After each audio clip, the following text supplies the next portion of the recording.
into the night. I raise my hand to the fire, but it's no use, 'cause you can't stop it from shining through. It's true, baby, let the light shine through. If you believe it's true, baby, won't you let the light shine through for you.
In the sky, gazing far into the night. I raise my hand to the fire, but it's no use, 'cause you can't stop it from shining through. It's true, baby, let the light shine through. If you believe it's true, baby, won't you let the light shine through for you.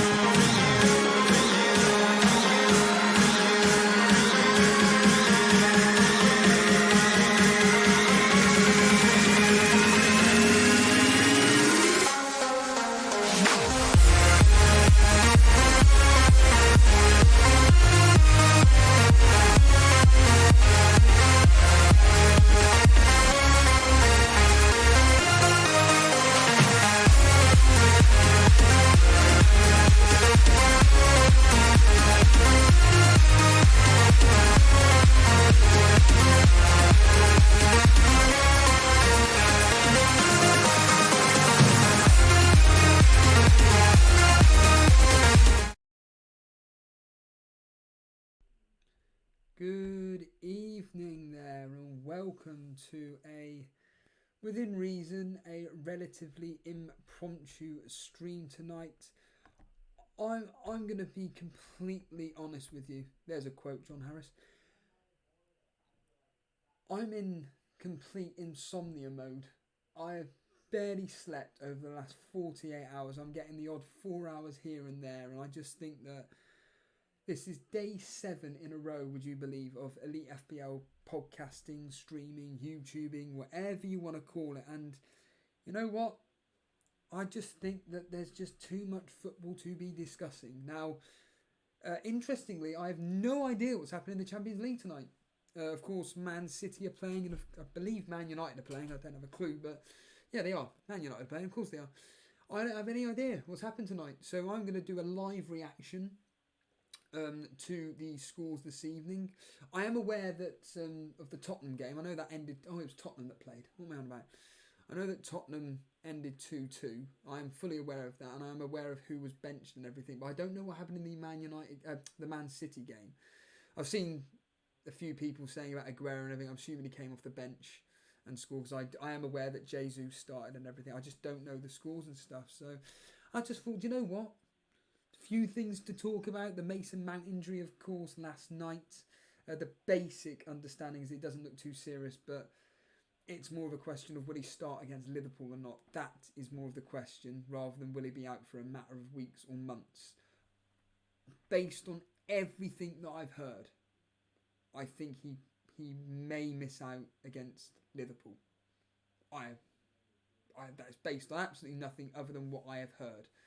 But yeah, it doesn't seem to appear to be as serious as thought. However, if he is out, then it's a bit annoying with the scuppered fact that I did the -4 the other day, but we don't need to go into that detail. But what will be interesting is if you do want to come live on air, of course, Discord is where it's at. Get into the waiting room and we will get you live on air discussing what happened in the Man City game, the Tottenham game, what are your thoughts on their players, how did they perform. Up on screen at the moment, of course, it's well, you can put a face to the name. We have got @Brew, who is on the left-hand side wearing the white shirt. And then we have got FPL Buna in the distance. We all know these two. Regular contributors. And people are complaining about the sound. Really? Why? What's wrong with the sound? Should be fine. Should be absolutely fine. Strange. How strange. Is that okay now? The sound okay? Yeah, it's fine. Okay, interesting.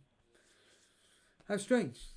I've moved nothing from my setup. The sound's been absolutely fine. And then, okay, I'll turn it up again. Brilliant. Okay. Right then. Everything should be fine now. But, how peculiar. I've changed no setups whatsoever, and no. It's just full blast. Still quiet. Really? How's that? How is this right now? This is ridiculous because this is in the exact position, and yeah, I agree. I don't know what people are talking about unless your phone things are really, really quiet, but yeah, exactly. That's what I'm thinking. I'm fine as it is now. Yeah, there we are. Done. Anyway, I don't know what that's all about because, like I said, I've changed nothing and the sound's been absolutely fine for whatever. And here we are, done and done. So whatever. Completely lost track of what I was talking about. Oh yeah, @Brew and FPL Buna here up on screen. I know these two are out. At the moment, they were watching the Spurs game, to be honest with you. So brilliant. Here we go. Internet issues. I apologise for any internet issues. I don't know why it would happen now, of course, but yeah, like I said, if you want to talk the Champions League games tonight, by all means get on. And now I'm going to do a live reaction now to what has happened this evening. So let's find out what has happened this evening. Like I said, I don't have a clue what the scores are other than the Tottenham game. And yeah, I'm assuming Man City won based on everybody going bananas about a certain individual. But here we are. And it ended, if I can find out where the blinking 3-0. Right, okay. So Man City won 3-0. Of course, they keep a clean sheet. Yeah, brilliant. And let's see who scored. That's all we care about. All right. Mahrez, Gundogan and Jesus. Who got the assists? No Sterling, but Kevin De Bruyne did. Ooh, what does that tell me? So lineups. So Aguero was rested completely. Ah, damn. I know Raheem Sterling. So Raheem Sterling played the full night. He did nothing. Well, funny enough, I've just watched Block FPL's video he did. Block FPL, friend of the show. And how can everyone have the same problem? Steve. Sorry, people are completely confusing me with... Yeah, strange. I just read a comment. I don't understand what people are talking about. It's getting really frustrating, so shut up. Talking about the sound, it's fine. Anyway, I was listening to I watched Block FPL's video about 5 seconds ago, so to speak, and he was completely he's made a transfer. He got rid of Sterling, and basically, he brought in Son, based on Callum. Based on the fact that the form is just out the window for Sterling at the moment, and yeah, that's concerning me tonight. 3 goals, no involvement again. So I don't know the maths or anything, but it appears that in fact, do you know what? Let's find out.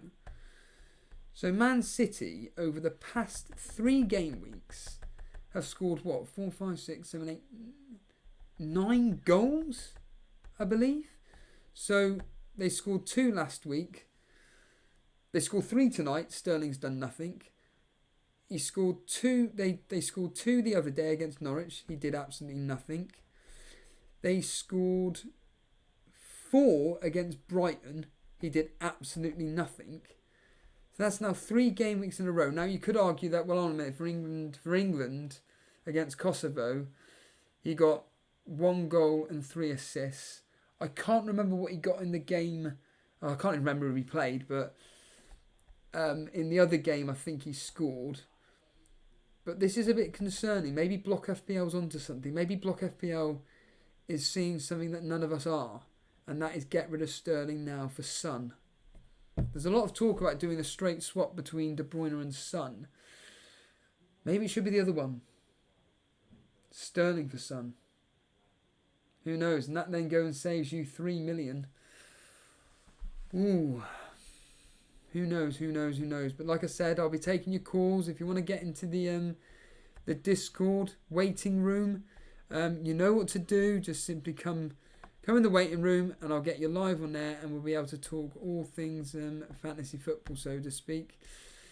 Yesterday, people may have seen, but the FPL Wildcats, they got me as a guest on their show. If you weren't aware, the FPL Wildcats, they're well, let's be honest here, they're 4 FPL content creators that get together once a week. It used to be once a month, but now they do it once a week. And one of their contributors, Brett, was unavailable. So J&O put out the call to myself and Jason. Jason was unavailable, so I took the reins instead. And it was great. Really, really enjoyed being on the show. And there will be a few more collaborations. Let's just leave it at that. I will also say that in the coming weeks, myself and Jason are going to have a special guest on. I am going to have, to be honest with you, I'm going to have communications with another very, very popular podcast. And I'm going to see if I can get them onto the show as well. So that's going to be really, really interesting. Seems to be big movements within the, let's be honest here, the Elite FPL community. And I'm excited. I am very, very excited about where the Elite FPL pod, YouTube channel, whatever you want to call it, is going. This is exciting times, and me and Jason are very, very proud to be part of this growth. I'm glad that you guys are part of this journey. And yeah, the next few weeks is going to be fascinating. And about 8 o'clock this evening, me and Jason have a private conversation. And simply put, we are going to be doing a special on November the 1st. So get in your diary that on November the 1st, me and Jason are going to be celebrating the 1 year birthday or anniversary, whatever you want to call it, of the first live stream that myself, Jason, and former co-host Dan did together. So to alliterate this point, get in your diaries that on the 1st of November, we are going to be celebrating the 1 year anniversary of live streaming. We're going to try and get some guests on that were, well, part of that first live stream. It weren't many. And you will be very, very interested to hear who the first people that participated in that live stream were. Also on Saturday, I will be doing Soccer Saturday. Jason is unavailable, unfortunately, to be doing Soccer Saturday on Saturday. But I will be here. Unfortunately, I can't go at 3 o'clock. It looks like I'll be going on from half time. So at half time or even 4 o'clock on this Saturday, I will be doing a Soccer Saturday. I don't know if I'll be covering the Newcastle-Brighton game. It all depends on where the conversation goes, what incidents happen during the 3 o'clock kickoffs, and of course the lunchtime kickoff between, I can't even remember who's playing. Who was playing at lunchtime on a Saturday? I've completely forgotten. Let's find out quickly. It is, of course, why on earth would I have it that? What's going on here? Leicester Spurs. And by the way, for anybody that's joining us for our preview tomorrow evening, so tomorrow evening we'll be doing our Gameweek 6 preview. I highly, highly, highly recommend you listen out for the history regarding captaincy picks. To put it bluntly, if you're an Aguero owner, stick the armband on him. But there's a couple of other players which you may have to seriously consider, and I'm going to keep that under wraps. So a bit of an exclusive for anybody that's watching tonight's show. The history is suggesting that Aguero is an excellent pick versus Watford, but there are two other standout captaincy options that are actually better based on history than Aguero. Would you believe? So I highly recommend that you tune in tomorrow evening at 8:30 with myself and Jason, where we'll be taking your calls and looking ahead to Game Week 6. But we already know what Jason's done. Took a -16. We already know what I've done. Took a -4. And to alliterate what I've done, I did Aubameyang, Ceballos and Van Dijk out for Rico, Cantwell and Aubameyang. And the reason why I got rid of Van Dijk is because I wanted to fund Aubameyang. But now with the news about Mason Mount, and Daily Llama has said that he's hearing that it could be basically 2 weeks out. So between 1 and 2 weeks out, he's hearing that Mason Mount could be out for. But again, that isn't official. That's what Daily Llama is hearing. And unfortunately, myself, Jason, not necessarily Jason, but myself have done the thing of where you really should be waiting for Champions League games to end. I didn't, and now I've fallen into the trap of basically losing out a player to injury. Brilliant. So not great at all.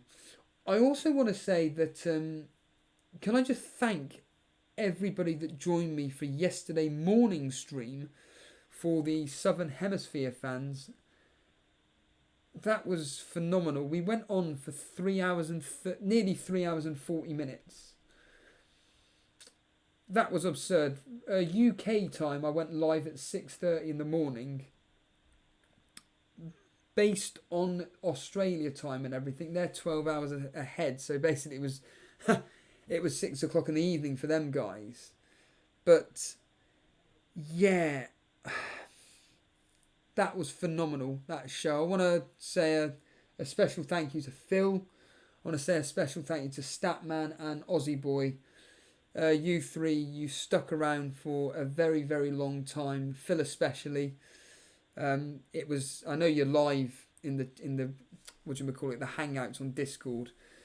But basically, the yesterday morning show was just phenomenal. Really, really interesting. There was a wonderful moment where Aussie Boy decided to, flip a coin. It was flip a coin moment. And that's just reminded me, actually. It was flip a coin moment. Aussie Boy decided that should he wildcard or not, and everybody suggested that he should flip a coin and see if he should wildcard, and it landed on tails, and he didn't have to wildcard after all. And people, to be honest with you, people were suggesting that basically he shouldn't wildcard, but he did. He was basically basing his decision on the flip of a coin, a bit like Jason did with his -16. And I was thinking of doing the same, actually. I was genuinely thinking of doing the same tonight. I was actually planning on thinking of flipping a coin to see if I should wildcard this team. But I actually listened. Well, I've only listened to 50 minutes of the stream from yesterday. I was so busy yesterday and so busy today that I've only managed to listen to 50 minutes of yesterday's morning stream, and I was just listening to Phil's advice. And there was a few other people that said, look, Steve-O, you've done perfectly good moves. It's just this yellow flag. And I've just seen someone mention there, why is Daniel James, why is Mason Mount flagged? Well, whether you're aware or not, he was badly tackled last night, and it didn't look too good. However, the good news is that based on some of the correspondence at the match last night, he was actually walking around with no, protection on. He was actually walking around normally. That's a pretty good sign, to be honest with you. But me personally, I think that he'll probably be rested for the Liverpool game. That's my opinion. It's based on absolutely nothing other than what I've heard through the grapevine, TalkSport. But no, like I said, if you want to come live on air, we're going to bring on Chicken Tikka Mo Salah in a minute. But if you want to come live on air to talk with me about tonight's game, maybe your thoughts on Sterling, maybe that's the topic of this evening. Your thoughts on Raheem Sterling. Is he now somebody that you want to be getting rid of? Because like I said, they have scored now 9 goals, and Raheem Sterling has no participation whatsoever. For me, is Block FPL onto something? Now, Block FPL, like I said, I don't want to keep banging on about it, but he made a video. He got rid of Sterling for Son. He got rid of Barnes for Wilson. But the main talking point is the fact that he took a -4 to get rid of Sterling to bring in Son based on form. Is it a good move? Who knows? History suggests it is. There's your wink there. But let's bring on Charlie. Completely messing it up there. Chicken Tikka Mo Salah, you are live on the Elite FPL post-Champions League Impact show, as I'm going to be calling it. How did Man City look this evening, if you watched the game? Or even Tottenham? Yeah, even in Steve. I watched both games. Tottenham had a pretty. What are we doing here, Charlie? What's going on here? You opened a packet of crisps or something? And he's gone off. I think that's another moment for everybody. Every time someone seems to randomly go off air, that's brilliant. Yeah, Daniel Jaman coming in saying that Sterling is going to be rested versus Watford. To be honest with you, that wouldn't surprise me whatsoever. That really wouldn't surprise me whatsoever. Good evening, Tommy Mack, all the way from Portugal. So that'd be what, 12:30 in the evening? You're what, 2 hours ahead of us? Let's see what's going on with Charlie. Let's bring him back on air. Let's see if he's still eating his microphone. Charlie, can you hear us? Oh yeah, even in Steve. Yeah, I just dropped my phone and my headphones fell out. So you were saying about Tottenham this evening. How are they looking? Yeah, to be fair, like they started quite slow. To be honest with you, obviously they got the penalty. Sorry, Charlie, I need to just cut you off for a second there. Sorry. Just 2 seconds. Just hold that thought. Yeah, again, I can only apologise. I don't know why the internet, all of us. Well, I've been streaming now for the equivalent of 10 hours, and then the one time that I just want to go for about 20 minutes. The flaming internet's cutting out. Right, Charlie, everything seems to be fine now. Okay. Tottenham, Olympiacos, go. It ended 2-2. Your thoughts on Tottenham? Yeah. So yeah, they started off quite slowly. And then obviously they got the penalty, and then they looked a bit better after that. Moira scored a good goal.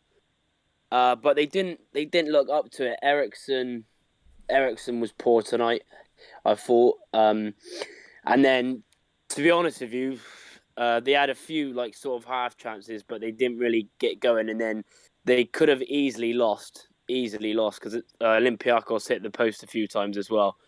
But obviously, a point, I don't know if that's good or bad for them after being 2-0 up, obviously. Were they 2-0 up, were they? Wow. Okay. Yeah, 2-0 up. So if we look at the team here, it's a bit of a makeshift, so to speak. Do you think that had an impact on the result tonight? The fact that, the Sun wasn't playing as an example? Who? Sorry, cut out. I was just wondering, was the fact that Sun wasn't playing tonight maybe having an impact on the result?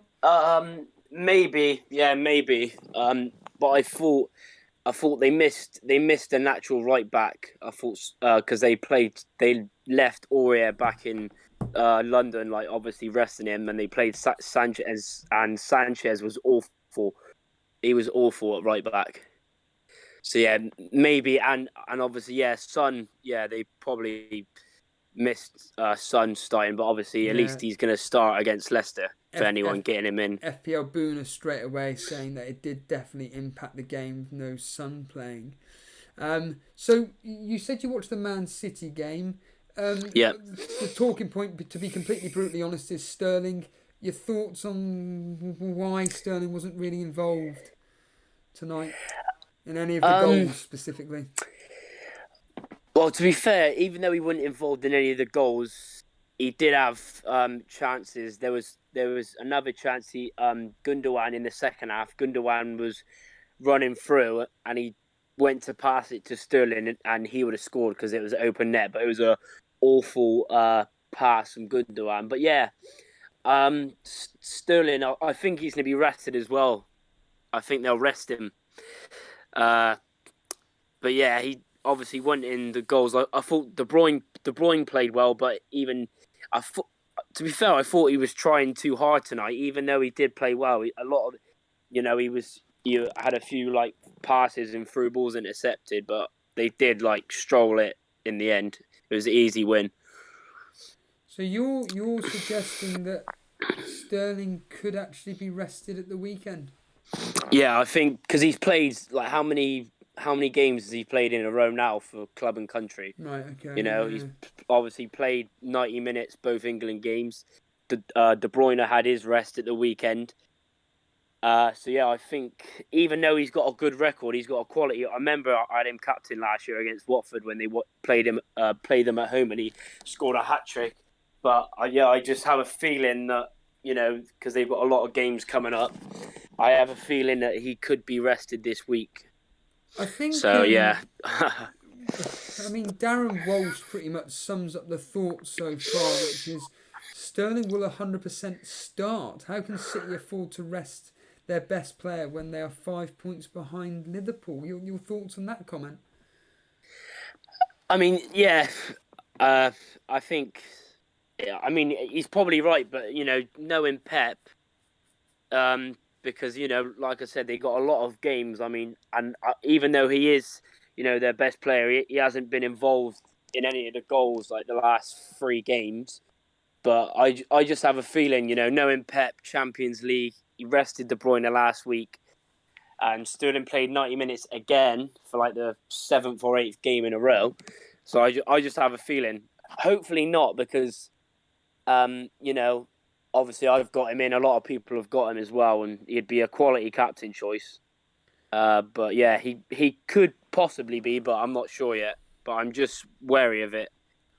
I just want to mention that we have a bit of a Elite FPL community celebrity in chat at the moment. I didn't know your name was Sam Norris. Sam Norris, a.k.a. SMZ. Now, if anybody's wondering what on earth I'm talking about, SMZ is the young man which basically produces clips of our show. And he was the one that put the... If you haven't seen it, he put together a Dirty Harry video of one Jason took his minus 16 hit. And I highly recommend anybody go visiting our YouTube channel, of course. And if you want to go visit SMZ's work. Also, if you want to watch the... Let's be honest here, the 30-second clip version, it's on our Twitter page at Elite FPL, where you can watch SMZ's wonderful work. They're very, very funny indeed. But overall, Charlie, just a couple of questions for you regarding Tottenham and Man City. We'll start with Tottenham first. Obviously, we're doing our preview show tomorrow evening, but how are you feeling about them towards the Leicester game on the lunchtime kickoff on Saturday? I think it's going to be. I think there's going to be a lot more better performance because I think Aurier come back in. He had a quality game, and obviously Son will start. I'm pretty sure they've got a really good record against Leicester as well, if I'm not mistaken. Yep.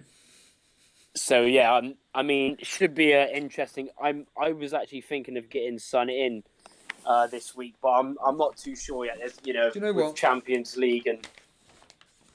What I'm going to do is I'm going to actually exclusively reveal, in respect to everybody that's watching this now, I'm going to exclusively reveal the history for the popular captain picks, in my opinion, for this particular game week. Although I actually don't know why I put Son and Kane in, but I did. And so if you're an Aguero owner, his history versus Watford is 6 goals and 2 assists. That's from 4 starts. That's crazy, that. Sterling has made 4 starts versus Watford. He's got 7 goals and 1 assist. Son has played Leicester 4 times. He started 4 times versus Leicester and made 2 sub-appearances. He's got 4 goals and 2 assists. Here's the big one. Harry Kane. Yeah. 3 starts, 1 sub-appearance. He's got 7 goals and 1 assist. So, to alliterate, Harry Kane has only started versus Leicester in the last 6. 3 times. He's made 1 sub-appearance. He's scored 7 goals and 1 assist. If you're an Aguero owner or a Sterling owner, this is quite literally a goal and an assist in it. So, yeah, this is going to be extremely tight this season, this particular game week. But obviously the fact that everybody owns Aguero and Sterling, it is going to be quite literally a toss of the coin. But if you own Son, maybe, Charlie, I'm not being rude, but is there any way of stopping the chewing of the mic or anything? Because we're getting a few people complaining, basically. To be completely brutally honest with you, is there any way of dropping the sound or not? The sound of what? Well, basically, when you're speaking, it's as if you're eating a piece of metal. To be honest with you, it's not annoying me, but the chat are complaining about it. But all right, so yeah, sorry, I'll stop. I didn't even know I was doing that. It's all right. We'll try and persist. So, with Man City, then, your thoughts ahead of them against Watford? I'm very interested in Aguero, but for that, I'd have to take out Sterling. But the way, even though his record is and the way he's playing, I think Aguero, with his record, and to get Son, because I was thinking of doing a -8 this week, taking out Trent or Van Dijk, taking out Sterling, and taking out Martinelli, that 4.5 Arsenal striker, right?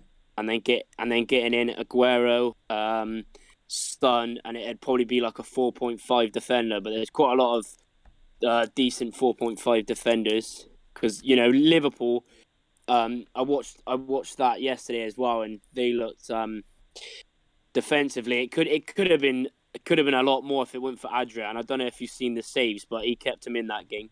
Oh, really? No, And no, unfortunately not, no. and Van Dijk made the mistake as well for the second goal. Sorry. So yeah, Liverpool, especially with their fixtures, they've got obviously Chelsea coming up, Tottenham. So yeah, and yeah, I think it's best to just go with one Liverpool defender and just get a cheap option and keep them two with Digne. I've got your team up on screen now. So now Mhm. people have got a vision of what your team is. Could you please alliterate what you're thinking of doing and tell us what those transfers are, please? Yes. So I'd take out Trent or Van Dijk. I'm not sure what one yet. Probably Trent because he's more money and he's going to be rotated more within this season. And then I'd take out Sterling and take out Martinelli. No, or is it Martinelli or Wickham? I can't remember. Oh, Wickham. Take out Wickham, and then I'd try and get Aguero's son and a cheap defender. It might have to be a 4.0 defender, but I'm not too bothered as long as because I've already got Van Dijk and Digne, or one of the Liverpool and Digne, and then I'd probably captain Aguero then if I'm going to do the transfers, but I'm not sure. Right, you're 10th in our cash mini league, right? Now, Yep. you carry on, mate. You do whatever minus hits you want to do, but from a serious point of view, why? I just I just think it's not too big of a hit, and -8. yeah, it's not too bad, and it's early in the season, so I wouldn't be too bothered. At least it wouldn't be a -16. But yeah, I'm not obviously I'm not proper gonna do it. It's just I'm just making, but that could be one of the the set of transfers I'm going to be doing. But I will take a time to think about it and obviously see the press conferences before I do anything. Because there could be a lot of even with Tammy. I think Tammy could miss out this week because he played, started the Champions League. But I'm Really? obviously I'm hoping not, but it could happen, especially with Champions League. Uh, that's when it starts rotating, doesn't it? Like last season. Yeah, I mean, So yeah, I'll ask you the question that I kind of started the stream with, where I know I've only got what 2 days now. In fact, in my lifestyle, I've barely got even a day. The equivalent of the hours that I'm going to be awake, I've barely got a day to even make this decision. So, basically, I'll bring it up on screen. I'm actually tempted, mind, to wildcard my team. Your thoughts on that proposed move, or do you think I'm absolutely mental? it just depends on how transfers you're going to make because you've already done what is it, a minus. Is it a -8 or a -4? I -4. can't remember. Yeah, a -4. So yeah, just I'd probably leave it. I think your team's really good, to be honest, Evo. I'm not. I mean, unless you're going to make another 4 changes, then I'd leave it because you've obviously already done a -4, Yeah, haven't you? yeah. So yeah, The big yeah, issues for me are, and I'm stating the blinking obvious, is it's whether to own Sterling, number one. yeah. That's And then rather yeah. than having Sterling, I have Aguero, but that means that I would have to then. Well, I'll do it in a minute. When you go off air, I may even just toddle around with transfers, doing it live. But we've then got the Mason Mount issue. Yeah, I don't like. I'm glad I didn't get him in. I don't like my defence. I don't like Rico. I don't like Zinchenko. Of course, he's got his clean sheet, which means they're going to concede against Watford. Although, again, going with the history, Man City versus Watford. There's been 25 goals scored by City in this fixture in 6 games. There have been It's crazy. There have been 2 6-0s, a 5-0, but the last 2 fixtures, They conceded. well, yeah, 3-1. Two of the games Yeah. have ended 3-1. And yeah, Watford have only scored 3 goals against Man City, and God, you know what it's like with a new Yes. manager bounce. Yeah, it's quite challenging. Man City, because the first 20 minutes, half an hour, Shakhtar put a lot of pressure on them, but they didn't really do too much. But after that, their Man City defense looked really good. To be honest, Fernandinho was quality. He played centre back tonight. He was quality, but Zinchenko did look the weak link. He got done quite a lot down that right hand side of his side. Now, I read the words with the name Mendy. Did he come on, did he? Yeah, he come on for Rodri 7 minutes to go because Rodri was on a yellow, I think. Right, Yeah. okay. Do we think that Mendy will start this particular game week with their defensive issues?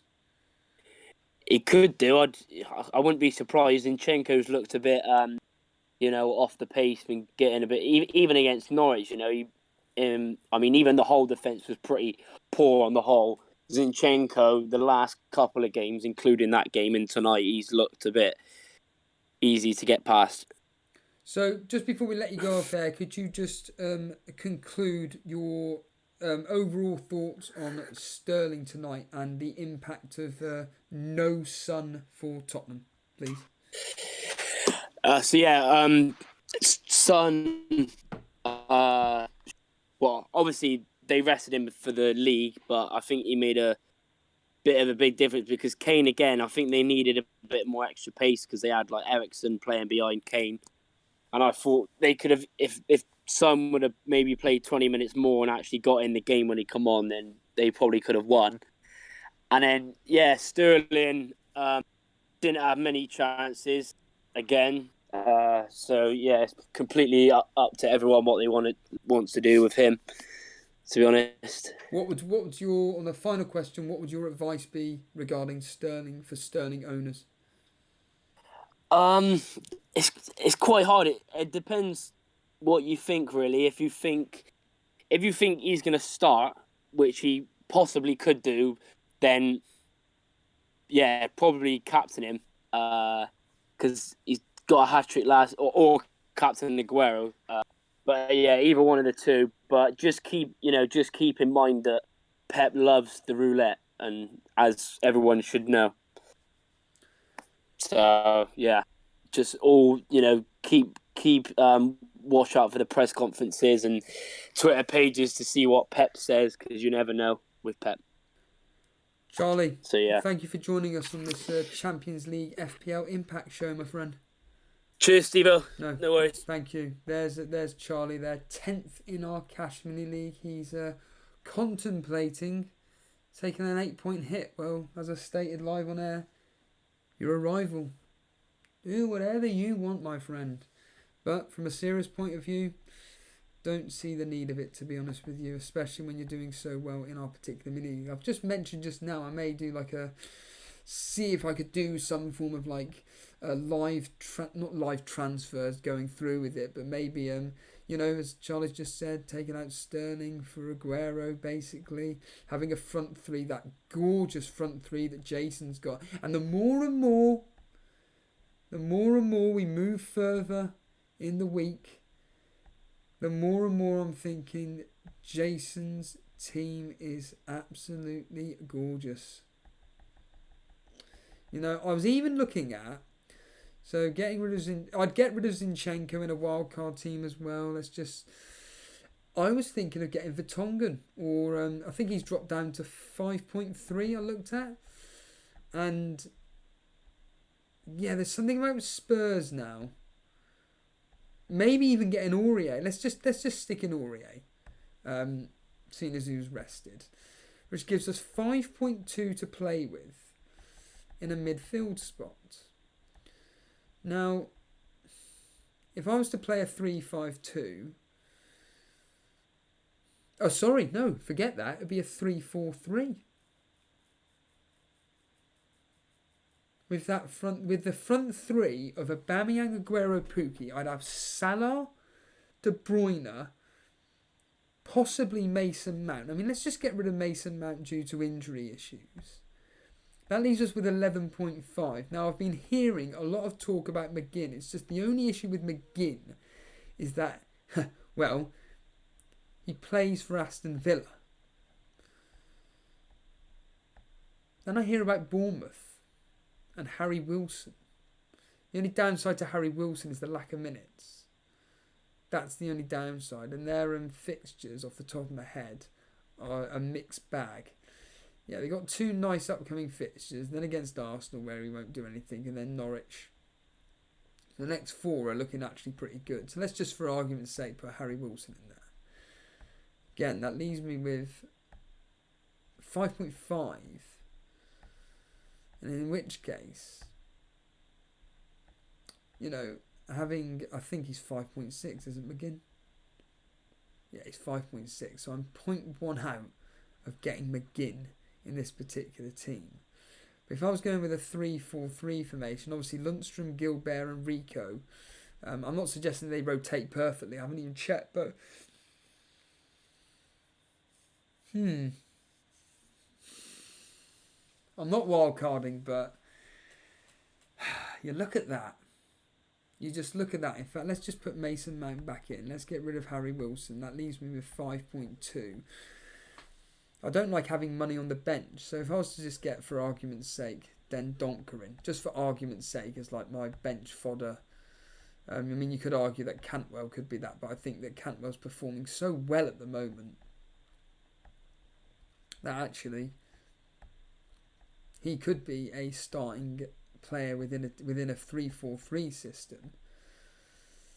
And then I've got 0.7 to upgrade one of these players. And I've always mentioned this before.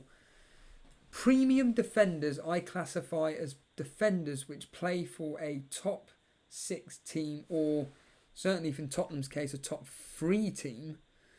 But it's just risk of rotation, I'm aware of that. So maybe if we were to down Aurier to Vertonghen, let's be honest here, previous history with Vertonghen, you know, I remember a few seasons back where he got quite a lot of goals, and surprise, surprise, with the history, you can't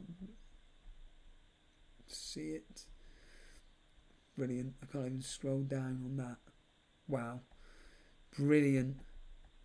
Can't even scroll down on the history. Oh well, what a shame. Well, I do remember when he got quite a few goals in one particular season for Tottenham anyway. I think it was like 3 or 4 goals. But, yeah. Guaranteed starter for Spurs. Something to worth monitor, at least. But over the last few seasons, he's done absolutely nothing, which is a bit of a concern, to be honest with you. But again, it's just thought processes.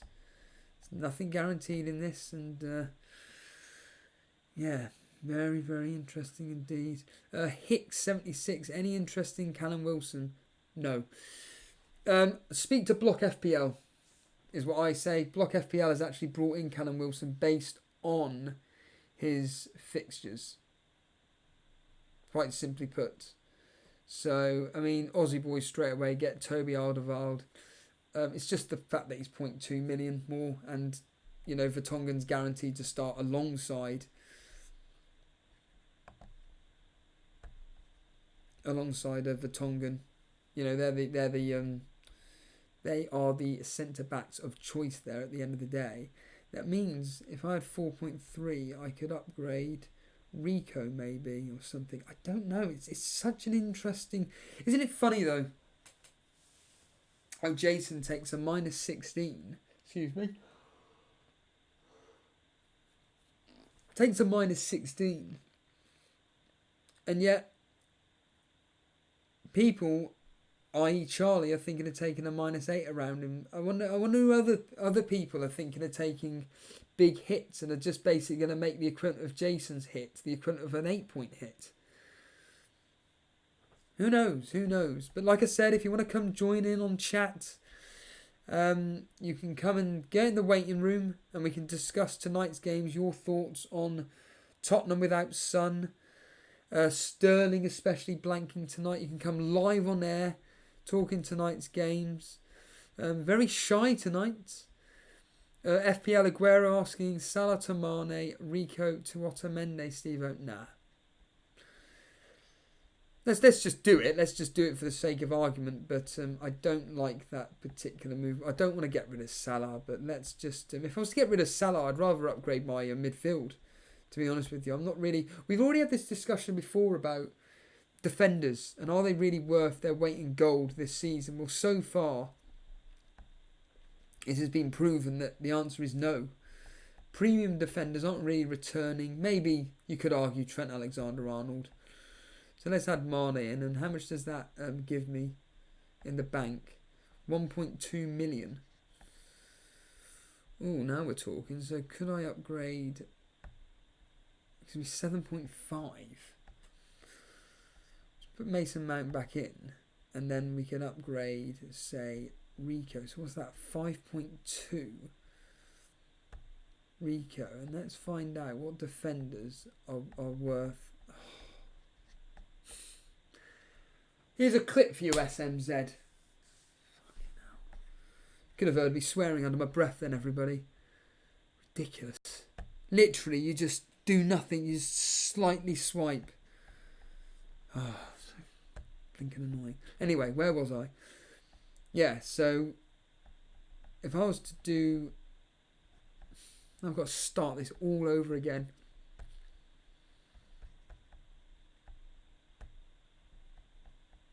Brilliant. Like I said, if anyone wants to join in the waiting room to chat to me live, there are people in the Hangouts. If you want to come live on air and just talk instead, you'll be live on YouTube, and you'll be able to express your opinions on what's happened in tonight's games. To be honest with you, you're more than welcome to come live on air. Like I said, we're taking your calls, reacting to Sterling.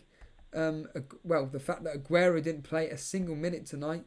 That's very, very good for the game against Watford. I'm sure Jason's rubbing his hands with glee there. So we're going with a 3-4-3, aren't we? If we were to have Cantwell as that third playing mid. That's right, get rid of Sterling. Which means that we've got 15 million to play with. For 3 spots. And like I say, if I was to put Vertonghen in, you know, Spurs' fixtures aren't exactly that bad, although it's suggesting goals galore again to repeat the... Well, I say repeat the history in the Leicester game. In the last 6 fixtures, Tottenham have won 4, scoring 18 goals. Leicester only with the 9, and to alliterate the points... that Harry Kane has only started 3 games versus Leicester, made 1 substitute appearance, has scored 7 goals and got 1 assist. Son, 4 starts, 2 sub-appearances, 4 goals, 2 assists. Aguero and Sterling, 4 starts apiece versus Watford. Aguero scored 6 goals, 2 assists. Sterling, on the other hand, 7 goals and 1 assist. Very, very interesting. Very, very interesting indeed. Excuse me. This is why I don't do late night streaming, because to be honest with you, I'm so tired. Because I've got to get up very, very early in the morning. But yeah, so I've got 9.7 to play with. And the question is... you know, who to bring in defender-wise. Let's just see defender-wise. Who's at a 5 million price bracket, which are performing relatively decently. Don't think there's that many, to be honest with you. Vestergaard of Southampton, not interested in. Maitland-Niles. It's Arsenal, though. Yeah, I suppose, actually. He's actually done okay this season, to be fair. so far this season, 2 assists. You know, he's got 1 clean sheet, admittedly, this season, but their upcoming fixtures. Blimey. I think it could be bedtime, to be honest with you, everybody. But in the next 4, could I see a clean sheet? Yes, against Aston Villa, absolutely. But against Man U, Bournemouth and Southampton, no chance. But again, it's that attacking potential, isn't it? That's what I see as. I mean, Newcastle, as an example, and their upcoming fixtures. Oh, they're horrible. Oh, no chance. Can't see them keeping any clean sheets whatsoever. No one's wanting to come live on air, so I think I'm going to end this at 11 o'clock, to be honest with you. You've got 7 minutes left. I think I'm going to end the stream at 11 o'clock. No one's actually wanting to come live on air. So, Cameron Rudge, maybe bring in Matip. Not a bad idea. Young A1 Aurier, look at him. It's just a question of rotation. And as Hicks 76s, if he keeps his place. Is Douglas Luiz a consideration? Well, in my opinion, no, not really. I don't think so. I think that, like I said, the fact that he plays for Aston Villa, he came on as a sub the other day. Came as a sub the other day. I'm not really interested in that. Giuseppe Vielia, Aubameyang plus Lamela plus Pukki. Aubameyang, Lamela or Pukki, or Abraham, Son and Pukki. Aubameyang. I'm actually a fan of what do you call it? A Lamela. I spoke about him the other day. In fact, I mentioned it on the FPL Wildcat show last night. And if nobody, if you're unaware, I was on the FPL Wildcat show last night. I was a special guest, and we actually brought up Lamela. J&O wasn't interested in him, which is his opinion. For 6 million to get into 6.1, sorry, in that Spurs team with decent, very good fixtures for the next 4: Leicester away, Southampton at home, Brighton away, Watford at home. I think they're very, very good fixtures. Lamela's been ticking along. He's got 2 goals, 2 assists this season, but the key thing is that it's on a regular basis. You know, yeah, he blanked in game week 1. Game week 2 against Man City of all teams. Got 1 goal, 1 assist. Then he blanked. Got an assist, then got a goal. So, you know, he's already, so far, halved what he got last season. So last season he got 4 goals, 4 assists. This season he got 2 goals, 2 assists. Has Pochettino actually put his faith? I mean, he did play quite regular minutes towards the end of last season, and that's when he was actually returning those 4 goals and 4 assists around that area. So maybe Lamela is somebody, maybe we're overlooking him. I'm not suggesting for 1 minute he is the answer to our prayers. He isn't the option from an attacking standpoint that we should be looking at. But let's just put him in the team for argument's sake, ahead of Mason Mount due to injury. Then I've got 4.8 to play with. Let's just say we put in Dendonka. That gives me 0.3, and then maybe I could upgrade Gilbert. You know, maybe I could upgrade. I don't know. It's interesting. I'm not going to wildcard, but it's interesting that I've got the options there. I'm not desperate for whatever. Scott's Fitzgerald. No, Lamela is no good now. Dele Alli is back. There are too many players fighting for this spot. Yeah, that's true, but has Lamela done anything wrong? Did Dele Alli do anything tonight to suggest that he should be in the starting 11, despite Dele Alli's what do you call it? Despite his previous. Let's get on. Jamida. Jamida, you just need to unmute your mic, and you'll be live on air with myself for the next few minutes. Jamida, are you there, my friend? No, you're not wanting to come live on air. Like I said, I'm not like Jason. I'm not willing to wait around for anybody. Yeah, I mean, don't get me wrong, Simon Batchelor there, or Simeon Batchelor making the point, just forget about it and wait until after this game week. Yeah, I agree. I completely agree with you here. Daniel Germain about Digne versus Sheffield United. I mean, Simeon Batchelor making the point, you're tinkering with your team for no reason. Am I? I don't know. FPL Buna. Deli isn't a starter anymore. He won't be for a while. He isn't playing anywhere near the level he can, and Lamela is doing well. I agree, and FPL Buna making the point that Dele Alli was terrible again today. As a Tottenham fan, he watched the game. So there we are. That's his opinion and everything. King Teister, you're live on the Champions League Impact show. Good evening to you. King Teister, are you there? Nope, he's not there either. Right, okay, fair enough. People aren't wanting to speak whatsoever. Oh, Manchester Reds making the point here. Iwobi over Lamela. Well, we've had our discussions about Iwobi and everything, and yeah, I'm gonna backtrack on what I said, and yeah, I don't think he's the option that everybody seems to. Well, I am one of those people. I put my hand up to that and say that yeah, he is one of those people that I was praising, but that was based on opinion. So that was based on opinion on what's his name? Brick God. Brick God was bigging up this individual, and yeah, I'm not quite a fan anymore of Iwobi, to be completely honest with you. It's one of those where unfortunately he hasn't proved himself. Marco J85, evening or anybody why Aurier wasn't even on the bench tonight? Just a rest. Quite simple.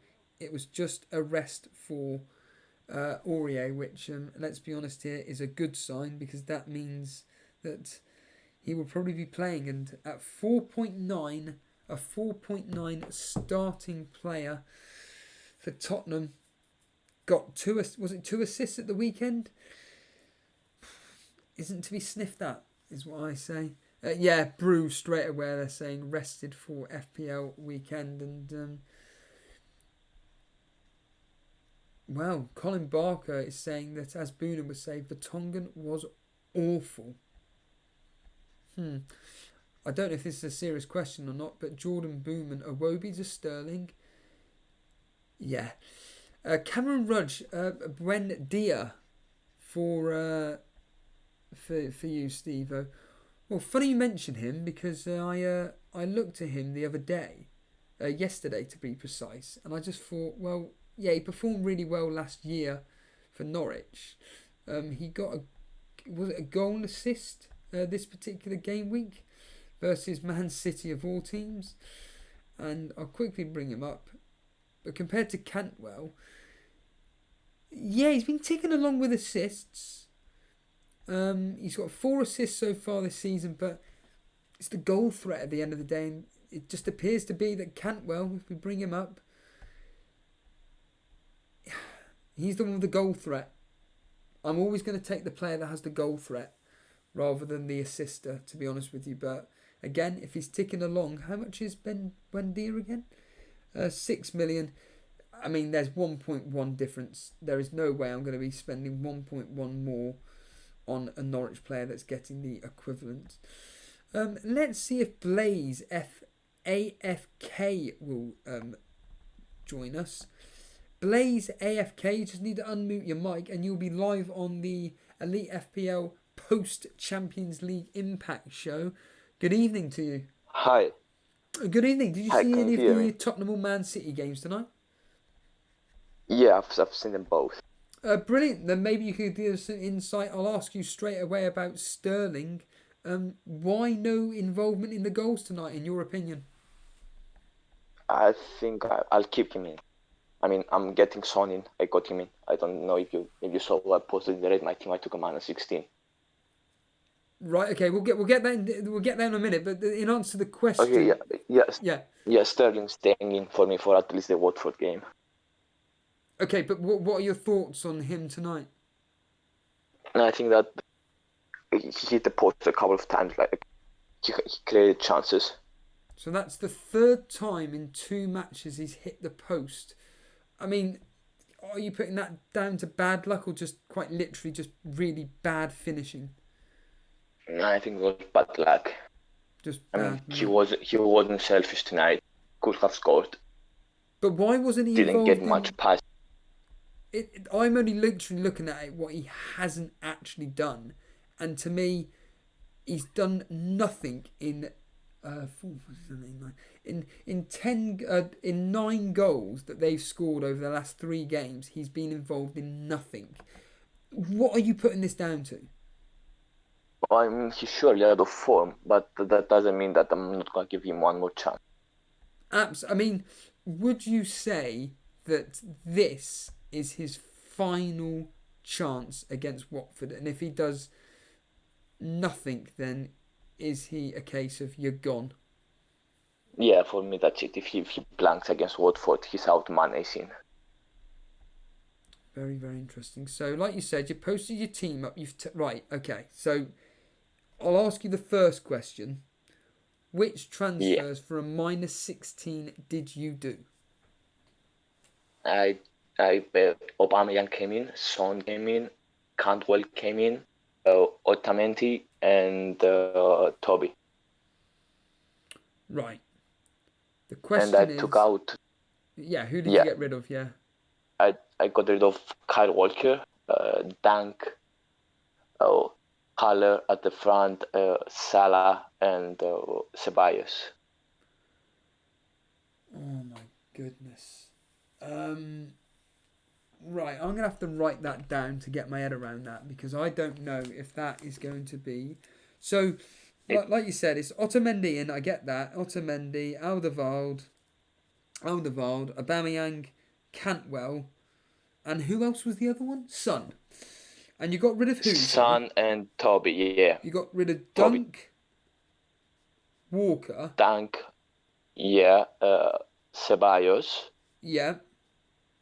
Salah and Haller. Salah and Haller. Yeah. Oh, for -16. Has Jason had any influence whatsoever on this decision? Because, oh my goodness. Yeah, he did actually. Oh, he did. I wildcarded really early, like game week 2, because I was really stupid, and I was really unhappy with my team. Like I know I was gonna get points, but I wasn't getting the points I wanted. And then you decided to take a -16 because Jason did it, or you just took inspiration from Jason? I was really afraid to do it. To be honest, like I was thinking with it for like last week and this week, but when a lot of people have taken hits this week, I think it's really early, as they said. Everyone says that it's really early. Jason said it's really early. So, yeah, game week 5, I'm gonna cover those points. Hopefully in the next 2 weeks. I personally think that I look at the team in front of me and I think, wow, that's a really nice team. But then when you factor in the fact that you've taken a -16, oh goodness, I don't know. I honestly, do you know what? I'll ask chat. Looking at the screen now, what do you think of this team? So to alliterate what's happened here, there's been a -16 and it's been taken by Blaze AFK, and these are the transfers that Blaze AFK did. It was Dunk, Walker out for Otamendi and Alderweireld. He got rid of Ceballos and Salah for Son and Cantwell, and Haller out for Aubameyang. I'd like to know the thoughts from chat because show me the Mane straight away, top of our second in our Kashmir League, -16, an absolute complete madness. Although Colin Barker is saying he wouldn't question it. FPL Buna's feeling sick regarding that. Harry J.C. Ford, you've lost your head. Daniel Germain, terrible idea going -16 for one game week. You'll never get those points back. I disagree with that. Cole Constantine is a good team, but -16 and Salah out. Not a great idea. Simon Batchelin saying, wild card, but you've already played your wild card. Yep. I'm going to be honest with you, Blaze. I think you've done the wrong decision. This is just my opinion. I think sorry, you cut off. I've done the what decision? I think you've made the wrong move. The wrong move. Yeah, for -16 to get this team, I don't know why you've done it. I think that Walker, Otamendi to Walker, or vice versa, it's give or take a straight swap. Before you say anything, I'm aware that you've created funds, but just hear me out. Salah, getting rid of Salah, that is such a ballsy decision, and not to replace him with Mane, but to bring in Son. Could it pay off? Again, the history suggests it should do, but who knows? I like Dunk to Alderweireld. That's a really good move. Allaire out for Aubameyang again. Man United away. Allaire's at home to Man United. Man United being away. They always put up a fight against these top 6 teams, and Allaire I can see scoring against United. But Allaire, that's what we said the last 2 weeks. He played again, yesterday. That's 2 weeks. I've got it written down. I've got this written down, and you can be more than happy to come on air on Saturday evening or Sunday evening when we do the Sunday surgery, and you can gloat about this, whether it pays off. I've got it written down, but I think that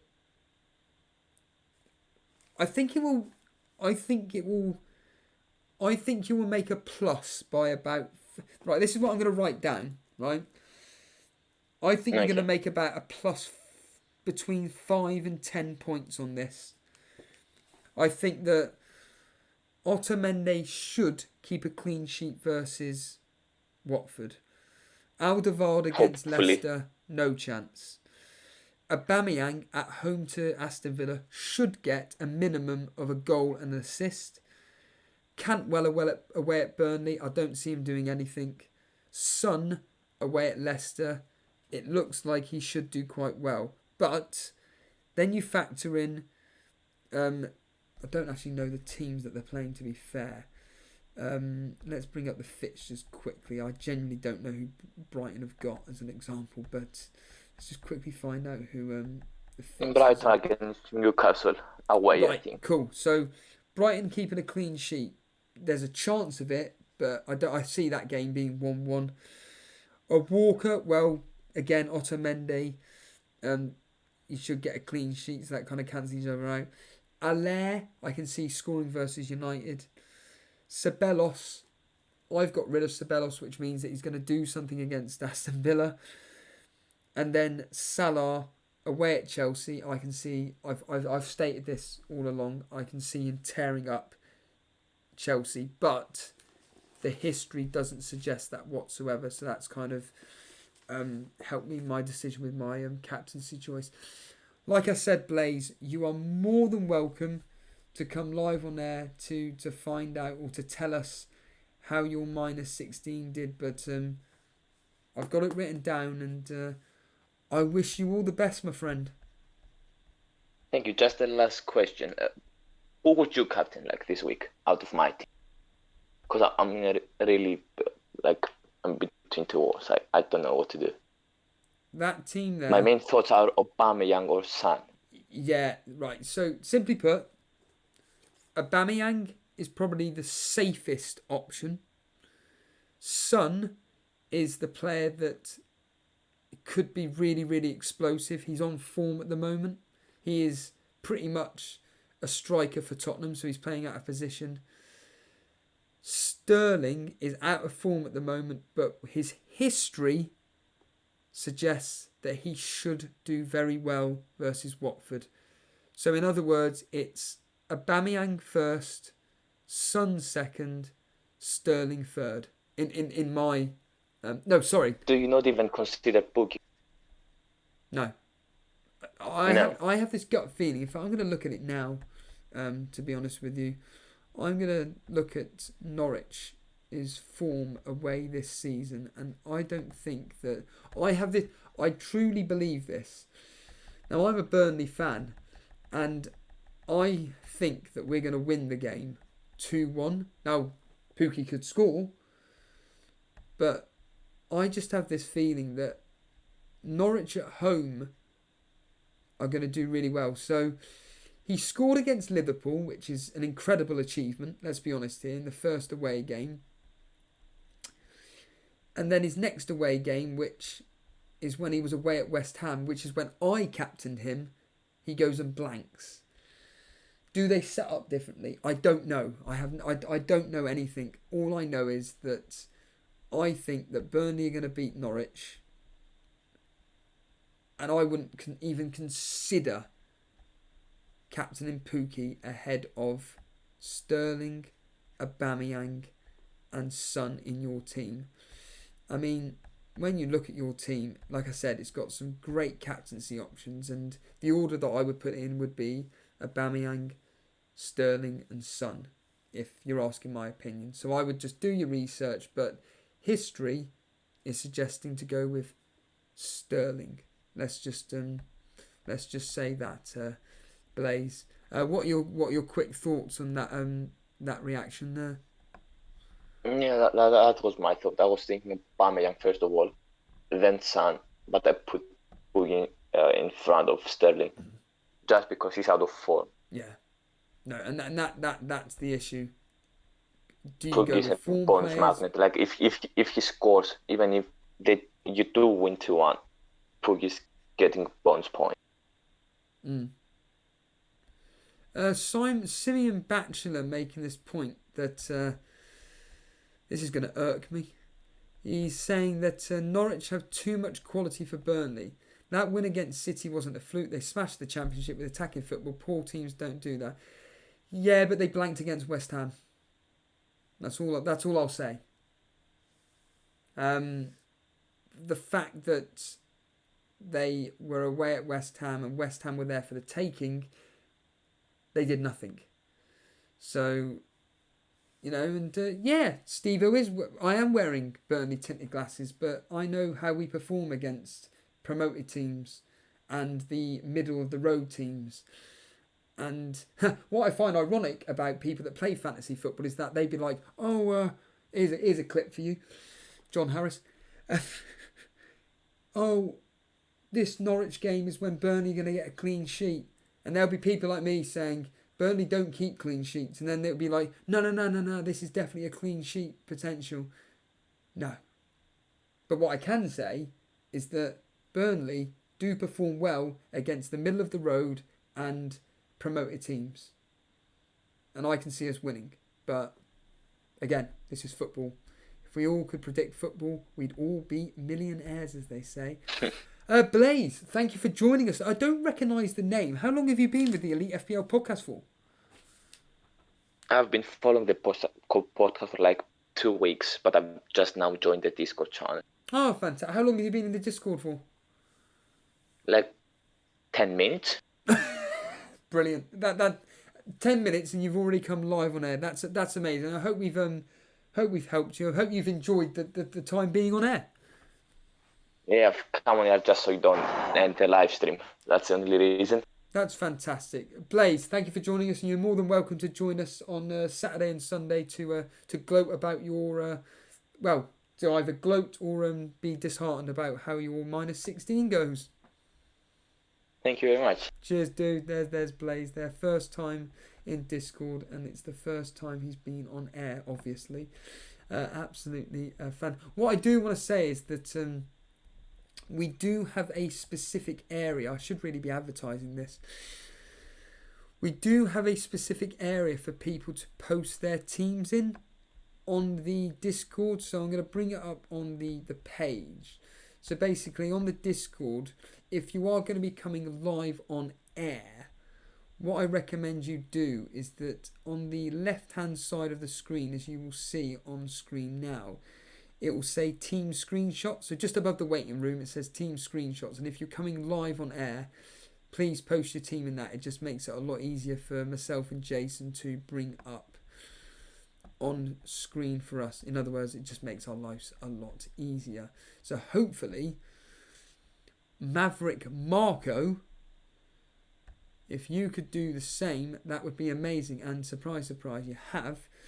So I'm going to bring you live on air. So Maverick Marco, please unmute your mic, unmute your headphones, do whatever you need to do because you are coming live on air next. Maverick, you are live on the Elite FPL post-Champions League FPL show.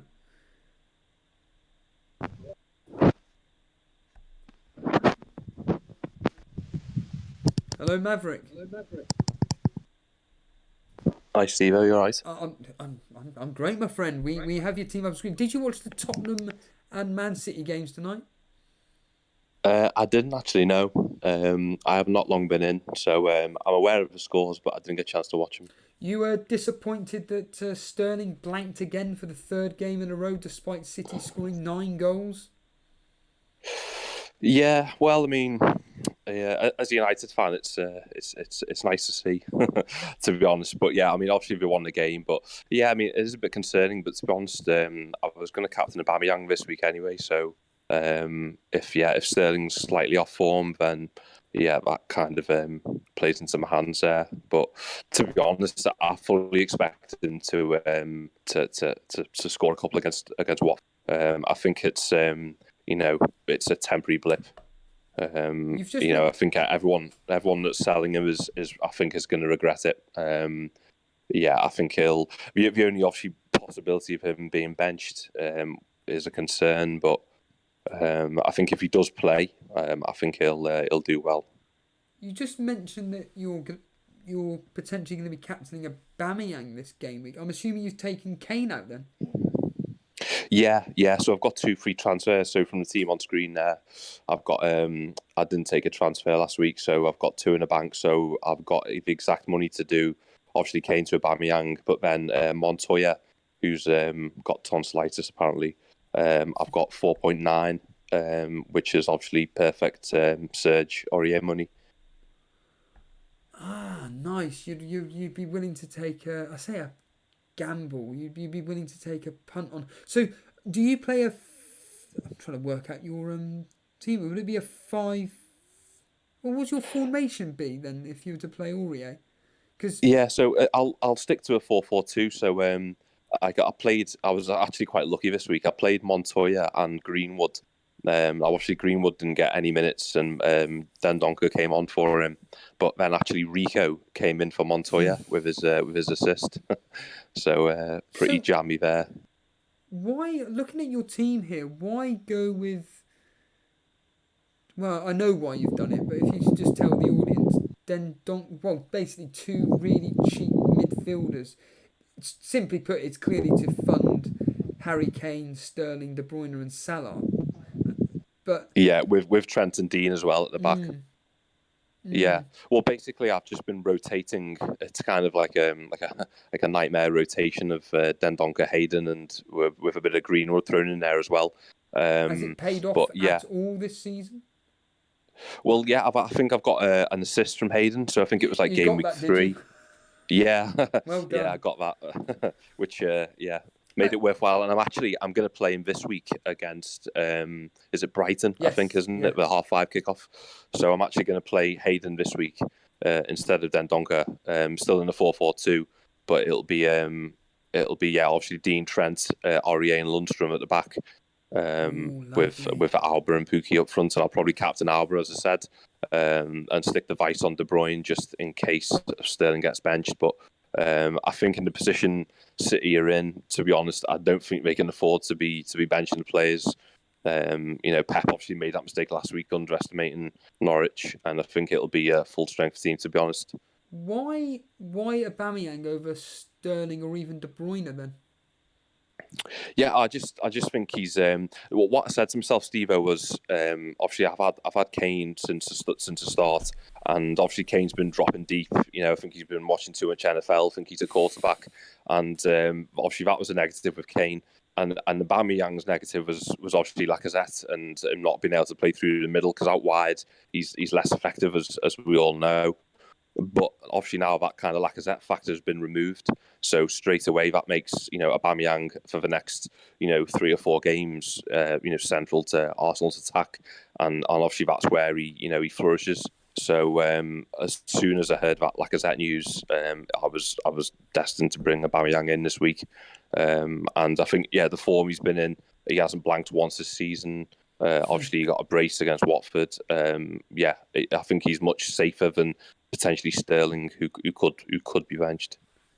Yeah, I asked Phil from yesterday if he could send me the stats on Aubameyang versus the promoted teams last year, and he's got a decent record against the promoted teams. Basically, I can't remember off the top of my head exactly what it is. I'll bring it up in a minute, but it looks like he should do well. And the fact that he's at home, he's playing Aston Villa, I think I'm potentially going to captain as well. But I've got to admit, I do like my history, and I did say that if the history for us, are you aware of what I'm going on about when I mention the history or not? Yeah. So your first evening streams where yeah. So the last 5 game weeks, it has got the captaincy right, and it is suggesting that Harry. Funny enough, you're getting rid of Harry. Have you actually got rid of Harry Kane? No, I haven't made any moves yet. Obviously, Obviously Aubameyang will play tomorrow night. Well, potentially he may be rested, hopefully, but we'll see. So I'm not going to make any moves until after the games tomorrow. Did you catch what I said about Harry Kane's history versus Leicester? Yeah. Well, I mean, actually, I had Harry Kane for when he scored 4 goals against Leicester. Back in the day. I actually had him in the team. Now, I didn't captain him. That was a week actually. I triple captained Alexis Sanchez, and I think he delivered like 80 odd points as a triple captain. And I was made up. I think it was like going to be the highest kind of triple captain score to date. At that period. And then Harry Kane went and smashed in 4 against Leicester. And I think if the triple captained him, I would have got an extra, I don't know, 10 points or something. But yeah. You triple captain Sanchez, and you also had Kane in your team. What was your game week rank? I think I might have a screenshot that I'll be able to dig out. I'll post on I'll post in the Discord if I can find it. But yeah, it was. I think that was probably. Yeah, I mean, it was easily. I think it was like 1,000 and something. I think it was pretty high. I think it was probably one of my highest game week ranks ever. I think it was the first season that the triple captain was introduced. Actually, no, actually it wasn't. It was a captain Payet, a triple captain Payet the first season. But I think it was the second season, but the triple captain was introduced. Captain Sanchez. I thought, oh yeah, this chip's brilliant, and then ever since I've got it wrong. Can I ask where you're ranked at the moment in the game? Yeah, I think I'm. I know I've got like 306 points, so I think that's. I think it was. 200,000, something like that. Yeah, about 250k. I think. Yeah. And how have you found the season so far with your team? Have you gotten frustrated? Are you happy with it? Have you wildcarded, as an example? Have you used any chips? Yeah, no, I'm enjoying it, to be honest, so far. Yeah, I think I'm doing pretty well in all my mini leagues. I'm happy with my rank at this stage of the season. I mean, as we know, there's barely little between the points at the moment, and the ranks can change dramatically. So yeah, no, I'm pretty happy. I've still got my wild cards, still got all my chips. So yeah, it's going well so far, and enjoying your content. Just trying to consume as much content as possible. Caught up with your stream today, Steve-O, on the Wildcats. Did you? That was highly entertaining, and I know that's a personal kind of ambition of yours that you spoke about in the past. So congratulations on that one. It's crazy because it's weird having watched the show for a considerable period of time and then to be invited on the show. Absolutely surreal. And I do want to make this point as well, that off air, Nimfria, and I mean, we've had J&O on the show anyway, he's a friend of the show, but but prior to meeting even J and O, the pair of them, very, very welcoming. Even before, when we initially linked up before we went on air, it was as if we'd known each other for years. You know, when you meet, you get a connection with an individual. Yeah, And yeah. It literally was if like we'd been speaking for years. That's how welcoming they were. So it was, and that's brilliant. yeah, and like I said, we are in communication at the moment about getting some collaborations done, and like I said at the start of the stream, let's just put it this way: there are some very, very exciting times ahead for the FPL. I don't mean to be rude. I don't actually recognise you as a user. How long have you actually been part of the Elite FPL community for? Yeah, I mean, I spoke to you and Jason a couple of weeks ago. Right. I was on speaking about my team. I don't really chat in Discord much, but yeah, as I said, I have been on the show before. I've been playing for, I think this is like my 12th season now. I've been playing since like 2008, 2009. So Right. yeah, a bit of a veteran. Yeah. And here's a question for you as a veteran then. Your thoughts on actually getting rid of, for example, let's take your team, getting rid of people like Trent Alexander-Arnold and Digne, and maybe going with the more cheaper defenders to be able to upgrade your attacking force, because it just appears that the premium options, as I always keep stating, the ones that play for the top 6 teams, they don't seem to be getting the clean sheets that we expect. Yeah, no, I think that's a very, very valid point. The only thing with Digne and Trent, it's obviously like the operators almost like midfielders or even further up the pitch sometimes. I've got this kind of personal theory on Trent. Like one of my work colleagues, he's a Liverpool fan, and I've me and him been like talking work about football all the time, and I always compare Trent to when Gareth Bale broke into the Tottenham team in FPL. I remember that season. Obviously, he was a left back, and he was bombing forward, making all these runs. And then the next season, he got into the team a bit more. He played a bit further up the pitch, and then obviously, the rest is history, as you say. We all know how that story ends. Obviously, been probably one of the best left-sided forwards, in the game. Over the last 5-7 seasons. So I believe Trent, he's only still 20 at the moment, so I believe he could potentially make that kind of same path that Bale took, where he could move, he could play and move further up the pitch as he gets older. Now, I'm not saying, Liverpool need to replace Mo Salah. Obviously, they don't, but potentially in 3 or 4 seasons, Salah will be past it and Trent will still be, coming into his prime. And I believe that we could see that kind of same player progression mould as we saw with Bale. Well, when we're streaming from a studio and it's 2028, you're more than welcome to come live on air and discuss Trent Alexander's move to Real Madrid. But moving forward with your team, have you got any okay, apart from the 2 transfers that you've mentioned regarding Aubameyang and who was the other one? Sorry. Aurier. Aurier, of course. Have you thought about how you're going to be moving forward with your team looking ahead? Well, not, you don't look that far ahead. Yeah. Well, I've kind of I've got Chelsea's fixtures in mind. Obviously, after the Liverpool game, they turn they look awesome, and I'd love to get a Chelsea asset in. It's just that I can't afford one at the moment. My plan is to potentially look at Hudson-Odoi. Because yes. I know he made a return to action of the under-21s, I believe, last night. Yeah. And I think, to be honest, Pulisic, he hasn't hit the ground running. He looks like he's kind of fallen out of favour of Lampard. And Lampard at the beginning of the season, in pre-season, he was kind of bigging up Hudson-Odoi and saying when he's back from injury, he's going to have a pivotal role. So I've kind of got one eye on Hudson-Odoi as like a nice little differential there. I think at 5.9 he is now. I wouldn't advise anyone to put him in this week or potentially the next, but potentially after the international break, I think he could establish himself in Chelsea first team, and I'll be definitely looking to get Hudson-Odoi in as a little differential to like Mount or Abraham.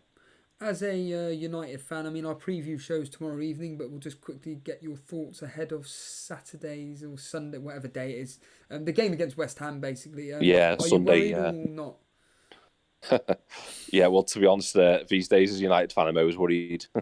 It doesn't matter who we're playing. It's yeah. I mean, never mind Sunday. I'm more worried about tomorrow night against the these Albanian farmers who are going to be playing. So yeah, as long as we can come through that unscathed. Yeah, I mean, on paper we should have enough to beat West Ham, but you just don't know, what kind of United you're going to get these days. Obviously, yeah, Pogba's injured. James is injured. We've got we're not on Martial as well. He's still out, so we're not nowhere near full strength. Yeah, I think to be honest, if you offered me a draw now, I'd probably take it because if it was at home, a different story, but away, yeah, with Haller and obviously creative players, West Ham have got like Anderson and Lanzini. Yeah, I'd probably take a draw, as bad as it sounds at the moment. I've just seen a message coming from Cameron Rudge. It'd be just interesting to hear your thoughts because it will link me into something. Cameron Rudge has swapped out Sterling and Greenwood for Aguero and Dendonka for a -8. I'll ask what are your thoughts on that? Wow. Yeah, I mean, I've noticed a lot of people have taken hits and making early transfers as well. I mean, you guys, kind of infamous for the last few weeks. Sorry about making early transfers and yeah. I mean, I've taken a -8 myself this season, and to be honest, it didn't really pay off because one of the transfers was Martial, and he got injured like the same game straight away. I had to take him back out. So yeah, I mean, obviously Aguero's been benched tonight. He's gonna probably play the full 90 against Watford, and he could smash it. So and Sterling could be rested, and that move could pay dividends straight away. But yeah, when you're kind of moving your premium players around forwards, midfielders, it's always, especially for a -8, there's always a definite, degree of risk there. Sterling and Aguero debate, I think this one will rumble on for a long time. I think if I'd gone to my head now and I had to pick, I would still pick Sterling over Aguero, for longevity, purposes. But yeah, this week and potentially, for the next couple of games, Aguero could easily outscore Sterling. So yeah, that could instantly pay off. Maverick, good luck for the weekend, and we will happily get you on the Saturday or Sunday or whenever you want. Brilliant. Cheers, Steve. Just sorry, one more thing before I go. Are you on your wild card? Have you activated your wild card now? No, it's a contemplation. Basically, I just think that the Aubameyang, Aguero, Pukki front three is just phenomenal. And Yeah. Sterling's form is just terrible. I'm sorry, but I just think it's disgusting that he hasn't contributed anything in 9 goals. 9 goals and not a single. Talking of sticking a gun to your head, if you had a gun held to your head and you were asked, right, Man City are going to score 9 goals, will he get any returns from that, even if it's 1 assist? And the options are: I shoot you if you say no. I will keep you alive if you say yes. And obviously you're going to say yes because it would be absolute madness to say we get nothing in 9 goals. And hey presto, he gets absolutely zilch. I can't get my head around it.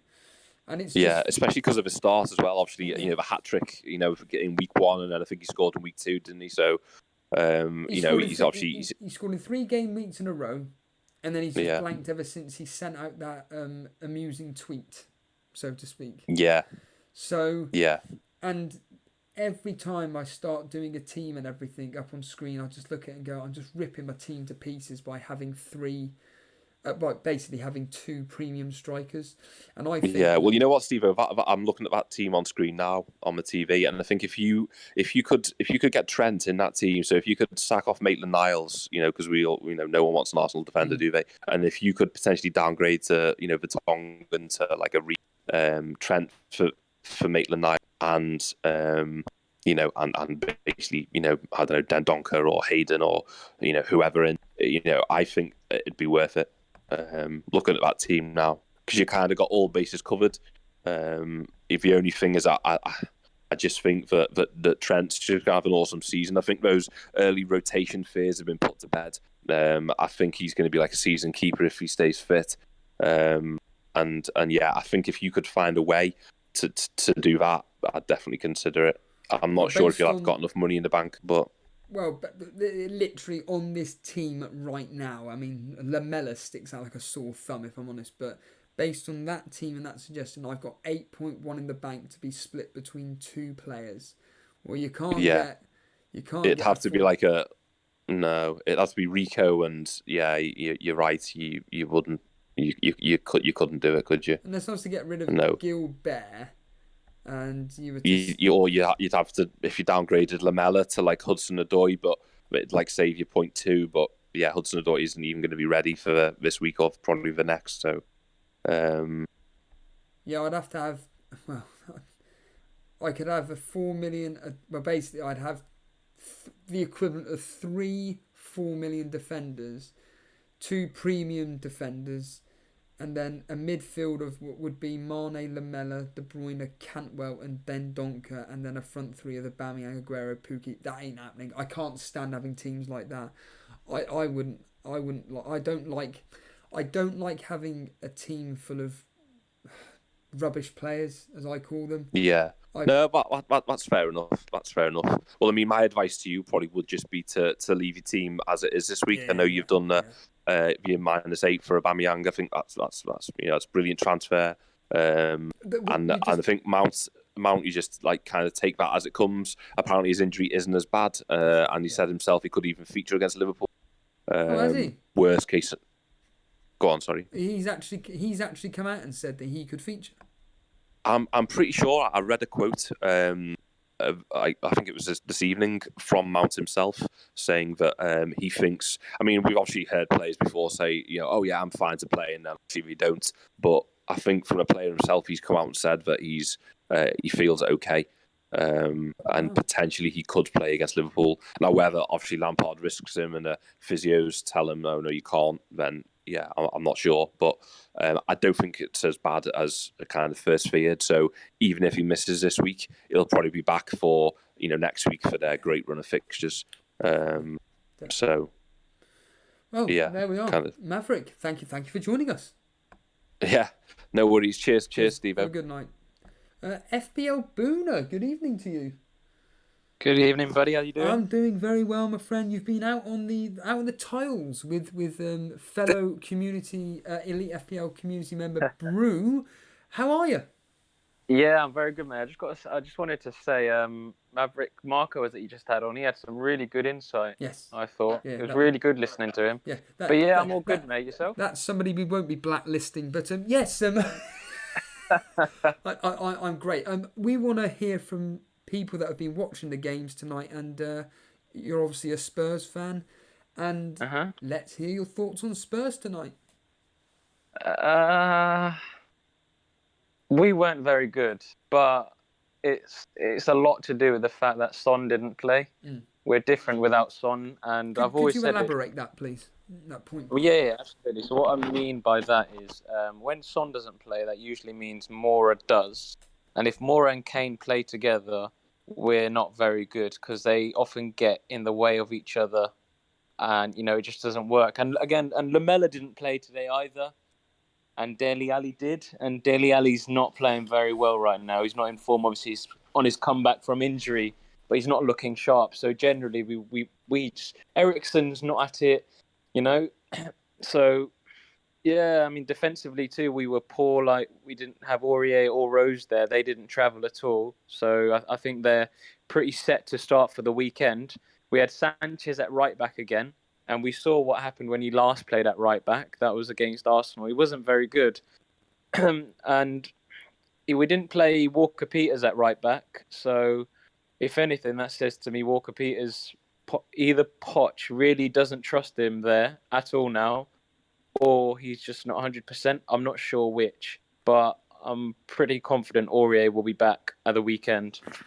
But yeah, other than that, if anyone is looking at Spurs players, I would avoid our defence right now, personally. I don't think our defence is very good, and I think Leicester will penetrate that quite easily. The only player I'm interested in for Spurs at the moment is Son, and I'm probably bringing him in this week. Yeah, you've been obviously talking to the Discord and various others. I just want to address this point. No, Marco, seriously, thank you for coming on the show, I can assure you. And another point made by Colin Barker. Why is Steve-O so determined to keep Digne?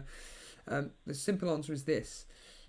Everton, despite what's happened over the last few game weeks, are actually very, very good defensively. You can't look past... I can't remember what their defensive record is now, but it's just absurd. And at the end of the day, Digne is a player that is, within reason, consistently returning points, no matter what. Game week 1, clean sheet, 6 points. Game week 2, 11. Game week 3, yes, he got 1 point. Then in game week 4, he got us an assist. Game week 5, he is, as you all know, Buna, the classic. He'll score 1 week and then he'll blank the following week. I will happily take that over, for example, everybody's new love child in Eric Peters of Burnley, where he's only going to get you 2 points a week. So I'd rather go with Digne personally, and like I said. So let me stop you right there and ask you this then: if that's your mindset on Digne, why? It seems like have you got rid of Sterling, or you're considering getting rid of Sterling? Why that? Because yes, I understand Sterling's not been involved in you were saying the last 9 goals, but Sterling's the sort of player. Sterling's the sort of player who will score, in bursts, like large amounts of goals. Yeah, it's because you can replace players like Sterling with someone that's going to bring in more consistent returns. For instance, take Son as an example, take Mane as an example. They're going to consistently be bringing in the points. Aguero is effectively taking Sterling's place. If I was to get rid of Sterling, I would be bringing in Aguero, because I believe that having 2 attacking... Basically, I've had this conversation with you before. I've mentioned it before. It's a question of who do you partner with Kevin De Bruyne in your team? Is it going to be Aguero? Is it going to be Sterling? Well, the majority say Sterling because, let's be honest here, his point ceiling is probably higher because he's a midfielder. At the moment, I'd rather go with Aguero, because Aguero is just a freak of nature at the moment, and Sterling not scoring getting any returns in 9 goals. I think it's awful. I really do, and I don't know. Did you watch the game tonight? Yeah, I watched both games back to back. Your thoughts on Sterling then? Is he just unlucky? He's. I'm not sure. I think he needs a goal to bring back that confidence. I do feel at the moment his confidence is shot a bit. I'm not sure why, but honestly, I'm not sure about getting rid of him. I'm 100% not getting rid of him. However, after tonight, him playing the full 90, armbanding to Aguero, I can assure you of that. Yeah. Just for the but look at Sterling's points, Steve-O, over the past few seasons. You say, you're thinking to move him over to Mane and so let's talk about Mane first. Look at his fixtures; they're not amazing. He's in form at the moment. Completely, accept that, but he didn't outscore Sterling last season. Now, Son, on the other hand, look at Son's points. I don't think he's ever crossed 178 points. So, whilst he's a great asset, I wouldn't consider him a direct replacement for Sterling. And, getting rid of Sterling, you're also opening yourself to the potential of him getting that elusive haul just as you get rid. Now, obviously, that could happen at any point, at any moment. You could go all the way up to game week 20 and you're waiting for it. But you see where I'm coming from.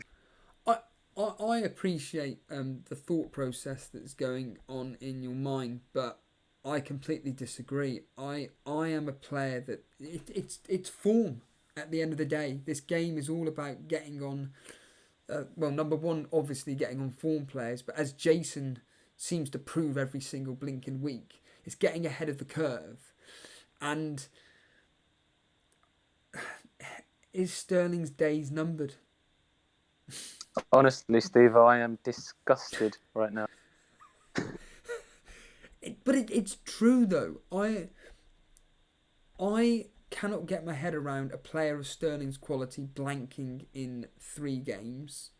I just can't get my head around that. Yes, there is that suggestion with underlining statistics that he will deliver at some point. But until that point happens, there's players like Son, there's players like Mane, De Bruyne, Salah, etc., that are consistent, Mason Mount, that are consistently producing returns, and I'm just seeing 2, 2, 2, whereas all the others are getting like 5, 10, 11, whatever that the points are, and then you think then you base it on your logic where you've been getting 2, 2, 2, 2, 2, and then all of a sudden he gets 15. Well, I'm not the greatest mathematician on the planet, but the amount of points that your other player brings in on a consistent basis, because what would be the likelihood of you captaining Sterling if he was to get that 15-point haul? You don't know the odds on that. You could end up captaining someone else, and I would just personally prefer having players which are coming into form like Son, and you've already said that Tottenham are a different team without Son. The fact that James from Planet FPL is basically just saying that Son is just an out of position player within FPL and he's just a forward for Tottenham. To me, this information is gold dust. And did you listen to his pod from Suj and James' pod today, the one that they released? It was very good, honestly. He basically just said Son is the only option. Yes, sorry, that was actually the one that I was referring to, because when you told me the one that you listened to, that was another one. This one that they released today is phenomenal. It was absolute, because I just to let anybody know, Planet FPL, when they release their stuff, they actually release it through SoundCloud first, whereas I always listen to it through YouTube. And anyway, I just thought, do you know what? I need to get my Planet FPL fix. So I went on SoundCloud instead. Heard Tottenham. And when James was talking about Spurs, I'm just like, oh my God, he is persuading me to get Son in. I'm monitoring the situation regarding Son. His history suggests he should do well against Leicester. Are you worried about not owning Kane with his history versus Leicester being so good? Not at all. Not this week, but I might. Do you know what? So this is my mindset right now, Steve. I'm thinking to do KDB to Son, as you're aware already, regardless of whether you like it or not. I know you're not too keen on that. I completely get that. And next week, I was considering doing Aguero to Kane, only because Kane's record against Southampton's pretty good as well. But watching him, nothing is filling with me with confidence right now, mate. I'm being honest. Kane isn't passing the eye test for me at all. He's not going into challenges. He's not giving his 100% because he's not 100% still. Since he's had that serious knee injury, he's not been himself. And you were saying Kane's record against Leicester, he's like 7 in 3 starts and 1 sub or something like that.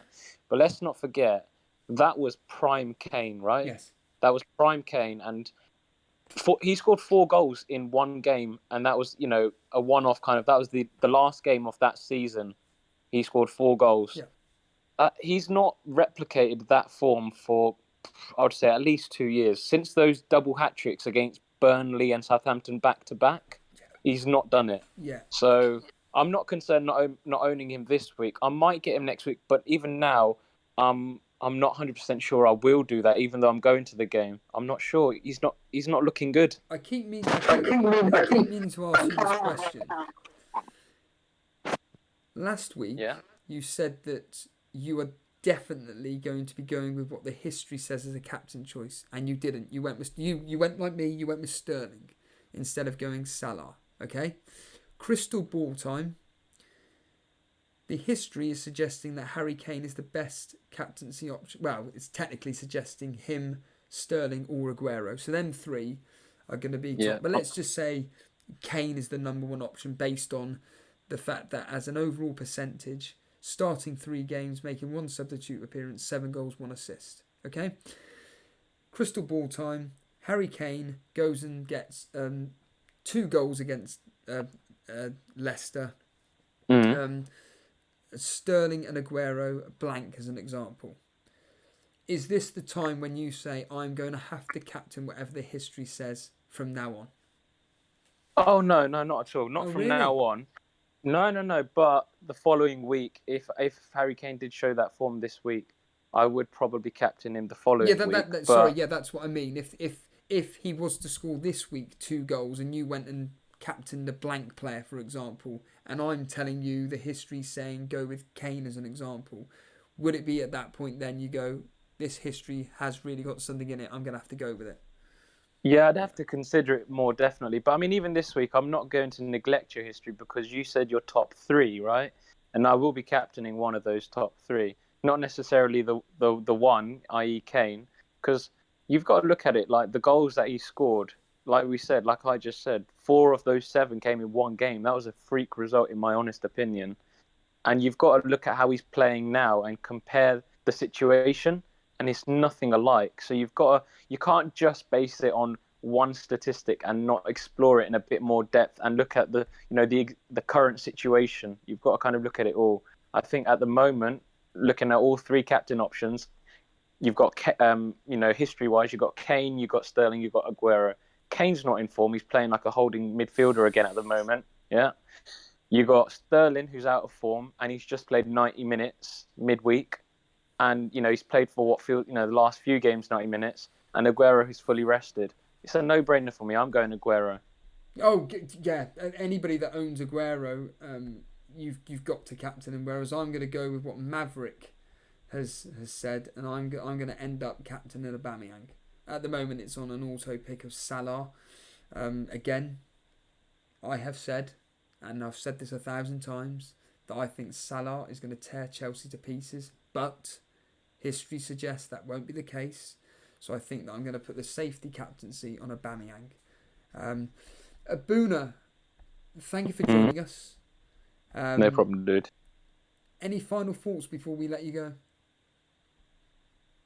No, nothing at all, mate. Just keep doing what you're doing. Like last night's stream, I don't know if I had a chat. I did say to you on Mod Chat that Wildcat stream was amazing. So just keep doing you, mate. Honestly, it's superb, as you say. So thank you. Cheers, dude. You're gonna enjoy the possible collaborations we could be doing in the near future. Let's just leave it at that. But yeah, it's as I stated earlier on, it's very, very exciting times for the Elite FPL podcast from mine and Jason's point of view, I've got to say. Cheers, Buna. Thank you. No worries, man. Take care. Cheers, Bye. dude. There's FPL Buna. They're one of our moderators, an absolute fantastic supporter of the show, and really appreciate what help he does. I'm going to go on for a couple more minutes. We're hitting midnight. I've just tweeted out that I can't believe we've been going on for 2 hours. I was only supposed to be on it for an hour. 2 hours later, and quite extraordinary. But again, this is what the show's about. It's the callers. It's what you guys bring to the table, and I'm going to bring Phil on. Phil, you were with me for 3 hours yesterday, and you're going to do another 3 hours with me. Yeah, might as well. FPL Wonderland, Steve. No, exactly. So, did you watch any of the games tonight? I watched the first half of the Tottenham game. For the first 20 minutes, Olympiacos seemed all over Spurs. But then they got their goal and then 2 up, then just fell apart in the second half from what I see. Your thoughts on Tottenham without Son? I think Son's the man at Spurs. If he's a machine, Energizer Bunny can run non-stop. I'd play him every time. I'm pleased I've got him in my side at the moment. Yeah. Did you see the City game? I didn't watch that game, but I was pleased that because I'm a non-Sterling owner at the moment, I'm pleased that he was out there for 90 minutes. Yeah. Is it? I know you don't own him, but for people like me that do own him and the other 40% of the Flaming community that do, Are Yeah. you somebody like me like me that's just thinking, you know what, 9 goals, 0 returns, get him gone? It's literally. Was just looking at the things now. Aguero come on with 21 minutes to play in the first game, and then I think was Sterling already on the hat trick, or did he get the third goal after? I can't remember. Honestly, I don't have a clue. But then, since Aguero's been in the team, it's literally the Aguero show. Sterling's just in the shadows at the moment. Yeah, So it's a bit worrying for me. I've just been sent in by Maverick Marco the team that he triple captained. This is amazing. So is this the Sanchez triple captain one? So he this is, God, I couldn't even tell you what year this is. What year would this have been? But he triple captained Sanchez, but he had Harry Kane when Harry Kane scored 4 goals and got 1 assist. And this is what I find amazing, is that he got 192 points and yet was only 4,000, nearly 5,000 game week rank. You know, Buna, you're there now at the moment. Statman had some ridiculous game week rank. Wasn't he like number 1 or in the top 10 or something? Buna? I think he went off. Oh, right. So. I'm not sure. I remember someone did have a massive game week. Yeah, when Statman came on with us in the pre-season, this was one of the very early shows in the pre-season, he posted up a team that he did last year that ended up in like the top 10 in the world for the game week rank itself. But that is... Steve, you moved me out, mate.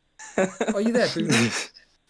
I'm there, mate, but you moved me out. Honestly, I didn't. I haven't done anything. It really weirdly automatically puts people... I don't know why, but anyway. Can you remember, Buna, Statman's game week rank, that really amazing rank? Was it like in the top 10 in the world or something?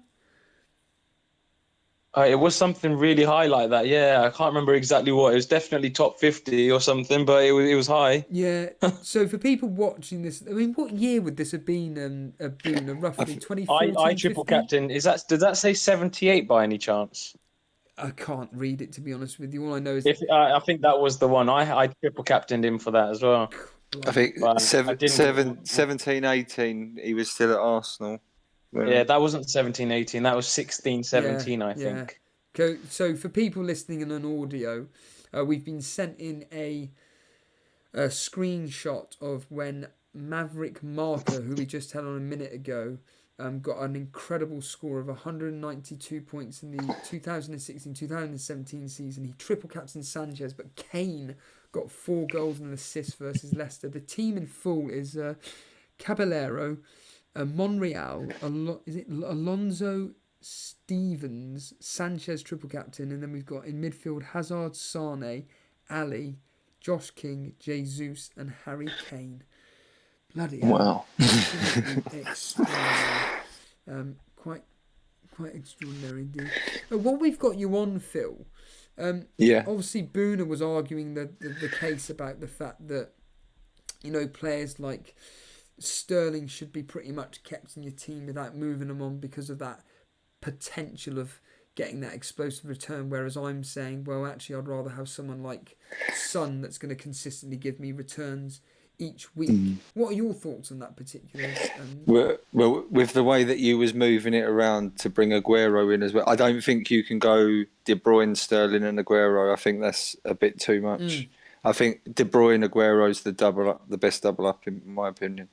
Yeah, that's what I'm completely thinking as well. I'm going to bring on one final caller, and I think this may be the guy that asked us about streaming. I don't know. It's Japt1998. Jap1998, you are live on the Elite FPL post Champions League calling. Hello. Hello there. How's it going? How are you? I'm very good, thank you. How are you? You were the guy that was asking about streaming, weren't you? I was, yeah. It was a good little conversation we had. Yes, I really enjoyed that's completely correct. Yeah, and you've just reminded me, just for people that have stayed with us or are tuning in brand new now, and this will interest you actually, Jap. What's your actual name? James. Oh, James. Oh, there we are. So this will interest you, James. On November the 1st, myself and Jason are going to be celebrating our 1 year anniversary of live streaming, November the 1st. which Wow. was Game Week 11 last year. So Game Week 11 last year was when we did our very first live stream, and I think that might have been one of the first shows I started watching. well, it was either the first or second live show was the first one that I watched. I'm not sure. all I'll say is that Is that your first on YouTube? no, it was the first live stream on YouTube, but it wasn't. Okay. What we would, in fact, me and Jason were discussing this earlier. What we were doing was we were pre-recording and then just uploading it And to then YouTube. putting it on, because I know you said the stuff about Facebook. That's right, yeah. And then then Jason alerted me today that we actually went live streaming for the first time on Game Week 11, and we want to get some special guests on about who was in the first live stream chat. And that'd be cool. Yeah, let's just put it this way: the show. In fact, let's just play a game now, just quickly. So I'll ask each of you. So the show went on for 1 hour. Okay. Right. What time, minute-wise, do you think the first person commented on the live stream at? We'll go with you, James, first. I'm going to go 15. 15 minutes. Phil? 12. And Buna? Buna's not listening. Brilliant. It was actually, apparently, according to Jason, it was on the third... Buna? Yeah, I haven't heard what you've said just yet. I was speaking. I said 20. 20 minutes. Oh, okay. It was 39 minutes it took for a person to comment. Can I go for a bonus point and go for the first commenter? Was it Anurag? I remember him saying. Nope. Was it Aman Dillon? Nope. Amanda. Oh no, you said it. You've said who this was. I can't remember now. Harris. Was Harris there? The thing is, I'm gonna do my research, and in fact, you know what? This is a good way of this is a good way of plugging the website. So for anybody that does want to do your Elite FPL history, if you go to elitefpl.com, every single show we have done has been uploaded by Jason in a perfectly simple menu. You just go to that and you just scroll all the way back. It's all on YouTube, and you can find out all this information. But no, I do you know what? I do know the name off the top of my head, but I've completely forgotten. But it doesn't matter.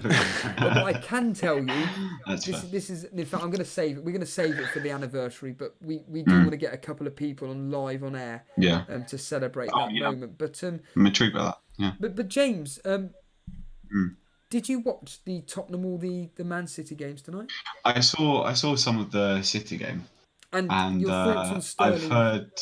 I've heard your comments about Sterling. I actually liked the look of Sterling during the game. Okay. For me, he was picking up very central positions. He hit the post. He could have easily got an assist from De Bruyne. Personally, as soon as the game week ended, I captained Sterling for this coming week. Just because I think there's going to be a massive sort of rebound from Pep and City against Watford, especially at the Etihad. I just think, I can see Sterling returning quite highly. So can you answer me this then? Why he didn't get anything tonight then? Is it just purely unlucky? Yeah, it's just it's just not falling for him. I guess, it's just I guess I'm going to be patient with him. If I also perfectly agree with sort of moving on to Son at the moment. Son looks on fire. He looks really good, but I think I'm going to be sort of wait with him because he is that kind of player who can just whip out a hat-trick one week, and that could be this week. So that's why I'm seeing it. Yeah, I've got your team up on screen at the moment, and like you said, you've already auto-captained Sterling. I mean, to be completely honest with you, that's probably your best captaincy option in this team. Yeah. I think so. Have you made any transfers this week? I haven't. I'm banking the transfer, and it was planning on bringing in Aurier and Mount the following game week, but now that Mount, I don't know what's going on with Mount because he came off injured yesterday, so I guess that's a wait and see. So it's a bit of a headache there, but I keep asking this question to Buna because it is important. Buna, can you maybe reassure James on Aurier's game time really? Yeah, I mean, he wasn't even taken to Greece to play Olympiacos today. Oh, really? Spurs. So, I mean, Walker Peters didn't start either. So, you Yeah. might be Who thinking, did does Walker... start? He started Sanchez at right back. Oh, okay. But I think that's only because Walker Peters might not be 100% just yet. Yeah. After Aurier's performance last weekend, Yeah.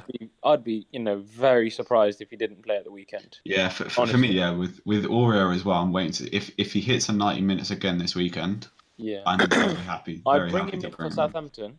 I would bring him in for that. I wouldn't bring him in. Anyone listening right now, I do not advocate unless you've already got a Spurs defender. I would not be bringing one in this weekend. We are not keeping a clean sheet. And if you want to put a bet on me, just let me know. You know what I mean? Yeah. But honestly, they ain't keeping a clean sheet.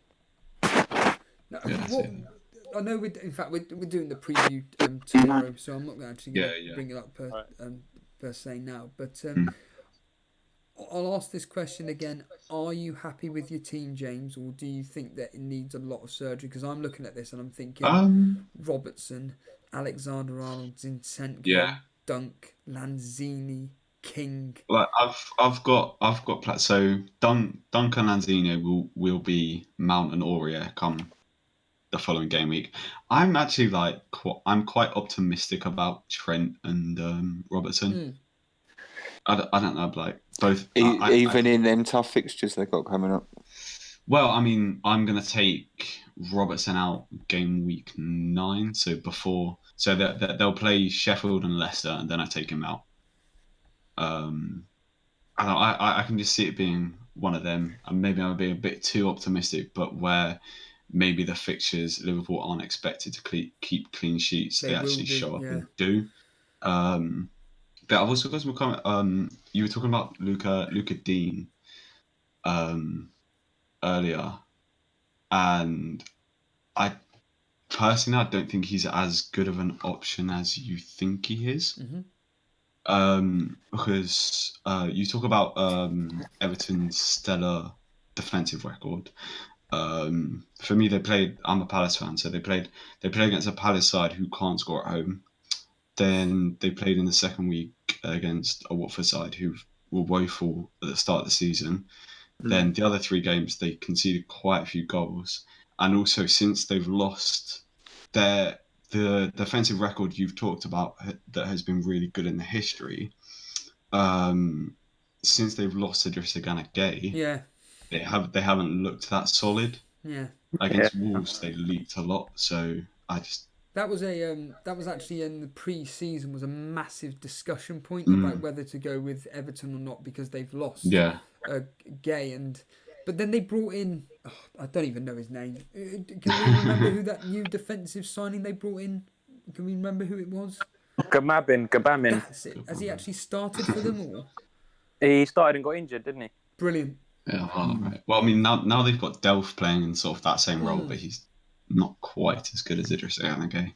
Oh, he's nowhere near that. He's good, but he shouts more than he actually does well. Yeah. I think the ownership factor with Dean comes into play quite a lot as well. Less than 30%. It's not. It's high, but nothing majorly. Sorry, James, you were going to say? Oh yeah, I regret not having him from the start, and I'm worried about him this weekend. But after this weekend, I'm not that worried. I think from my point of view, it's more his attacking threat. The fact that he's on set pieces. His attacking returns look great. And that's the thing. From my point of view, if I'm going to be having a player in defence, which I don't think is going to be keeping clean sheets per se, at least I know there's a chance of him getting. It's a bit like Trent Alexander-Arnold. There's a very high chance of him getting attacking returns rather than a clean sheet. So, I was gonna. How close are you to hitting the wild card right now? You don't need to. It's about 0.0 1%, but okay. if this You don't need to, but you can always flip a coin. Yes. If this particular game week fails, and I'm talking like, say, let's just say Aubameyang blanks. Yeah. I don't know. In other words, if I fail really, really miserably and people like Aguero come in and Mane does something, I think at that point it's a case of, right, I'm going to have to do something now and get these players in, because I can't be having a game week where, let's be brutally honest here, where Jason's players turn up and mine do absolutely nothing. Especially after a -16. That would But even you, Steve, next, just looking hypothetically, next week you could do Sterling to Son, then Greenwood to Abraham. Yes, absolutely, yeah. And these are all possibility of transfers that I could do in a wild card or a -4 or whatever. But James, have you got any final words before we let you go? No, yeah. Cheers for having me. Before you let James go, Steve, can I just, as he's a Palace fan, it'd be good How's it going? if you didn't mind me asking. How's it going, James? You all right? Yeah, I'm good. Just wanted to ask, obviously, the thrashing by my fellows. Not one I enjoyed. No, but in all seriousness, obviously it's a lot, I think, to do with the fact that it's Sakho's first game back, and disturbing the partnership that Kelly kind of had with Cahill. Do you think if Kelly's fit, is he going to be past fit? Do you think? The thing with that is, last season, Saka and Tompkins was our nailed on partnership, and since Saka has come to Palace, he's looked stellar. He's looked so good. Right. And if that game week had happened, and it was Kelly instead of Saka, Palace fans would have been like, well, why didn't you play Saka? He's a much better defender than Kelly. I do think it was something to do with them disturbing the partnership a bit, and maybe Saka coming back a bit too early from injury because Kelly got injured. But I mean, one thing to say is that even though the thing that gets a little bit misconstrued about Palace is that we have really bad home form, but that's because we can't score goals. We actually have a very good defensive record at home. So if you're looking at Palace assets when we're at home, look at defenders, because we actually keep quite a lot of clean sheets at home, is one thing I'd say. I'm looking. The reason I ask is I'm considering playing Kelly this week, whilst a lot of managers are making the transfer over if they've got a luxury one to read. But I think Kelly's got a good chance of keeping a clean sheet. Whilst we're on that note, go on. No, I'll say that. I mean, if Kelly does play, I'd very much to keep a clean sheet, but I'm unsure whether he will, if I'm honest. Who would be your replacement if Kelly doesn't play, Buna? Probably Lundstrom would come on, mate. It's not too bad. Or Walker Peters, but he's not starting. Like I said, I don't think he would start. Yeah. So it may be worth taking the risk of starting Kelly to see if he does play. I'm doing that anyway. I'm considering doing that. What were you going to say? So my question was actually towards Steve-O. So Steve-O, you'll remember 5, 6, 7 weeks ago, people were saying... I don't remember 5 or 6 seconds ago. You will remember this because you are a big advocate of Wolves will not do a Burnley. Wolves have got squad depth. You know? So and it kind of ties in with the fact that Crystal Palace are playing Wolves this weekend, and I just wanted to know, what your Jat's thoughts were on keeping a clean sheet. But I think I'm going to play Kelly and hope for the best. Well, we'll find out on. They're playing tomorrow evening, aren't they? Are they home or away, Wolves?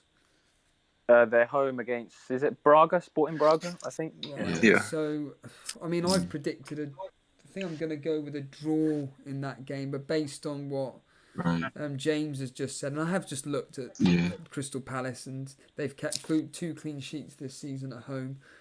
It'll probably end up like 0-0 or some. I personally think they're going to cancel each other out. That's what I think, because I just think that Crystal Palace aren't exactly their record at home is terrible. Like James just said, they cannot score.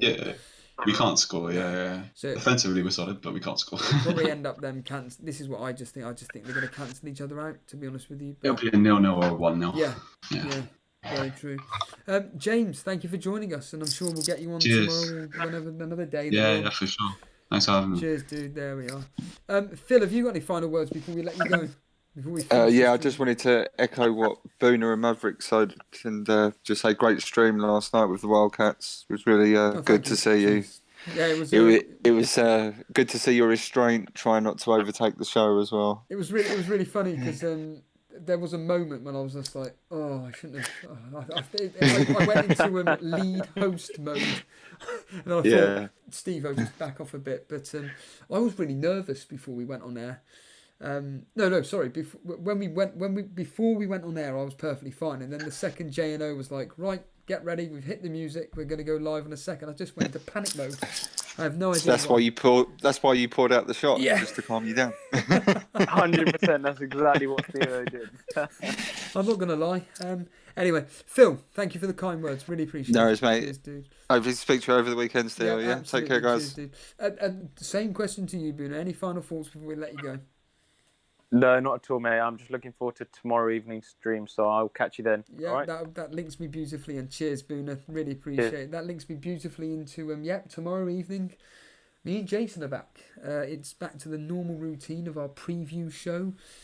You will be able to find out, even though I've pretty much revealed it anyway, the history of the best captaincy picks and, of course, what will happen in the games. I will let you guys know that the thing to be listening out for as well is the statistics. There is a common theme between the particular teams that are playing against each other, because this season the statistics have come up with some bang-on stats, basically, and it's really peculiar. But anyway, it's the usual thing, really. Let's get on with the admin.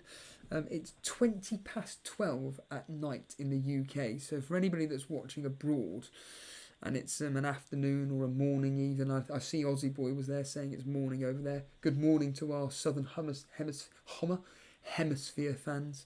Really appreciate you joining. And yeah, like I said, this was just an impromptu stream basically, and I did see somebody in the Discord mentioning about the fact that something along the lines of, oh, how come you're streaming tonight or something, and this is what the Elite FPL is all about, really. Me and Jason kind of like doing impromptu streams. I think it's important that when there's football on and there's talking points, I think if the technology's there, just do it. Take advantage of talking to the FPL, the Elite FPL community. Let's be brutally honest here. And the calls that we've had on tonight have been fantastic. They've been great. And if I hadn't done a stream, we wouldn't have heard these great calls. So if you were one of the callers tonight, thank you so much for joining in. Really, really appreciate it. But yeah, let's get on with the admin and let's just end this stream ASAP, really. But as ever, if you've enjoyed the stream, simply hit that like button. That really does show the support for the work that myself and Jason do for you guys. As ever, if you are brand new to the stream and you haven't subscribed, by all means hit that subscribe button and hit that notification button, because of course with those impromptu streams it could go off any minute, any time of the day. We do morning streams, we do, in this case, late night streams, and we do the standard scheduled stream like tomorrow evening at 8:30 for our preview show. Visit the elitefpl.com website. Jason's put a hell of a lot of work into that, and it's got a score predictor game on.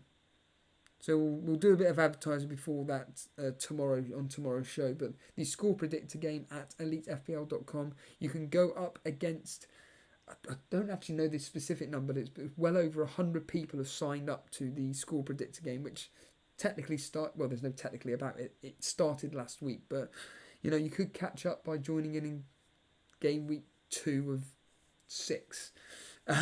But we did only just start that last week, so you could be participating in the score predictor game on the elitefpl.com website. It's a very simple game to play. You just predict the scores, and then you just get put into a leaderboard if you get the closest to the outcome or the correct score.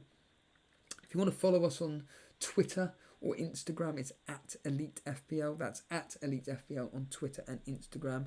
Quite simple, really. That's where we do all our admin and advertising, to be honest with you. And of course, the Discord to get live on air. The only way you can do that is by joining our Discord. And of course, the link is in the description and it's being posted as we speak in the chat. And can only thank you enough for doing so. Really, really appreciate it. But thank you for the kind words there, Ninad. Really, really appreciate it. And your South African buddy, great name there. Really appreciate the kind words there. Cheers. And Tommy Mac, you're brand new to this stream.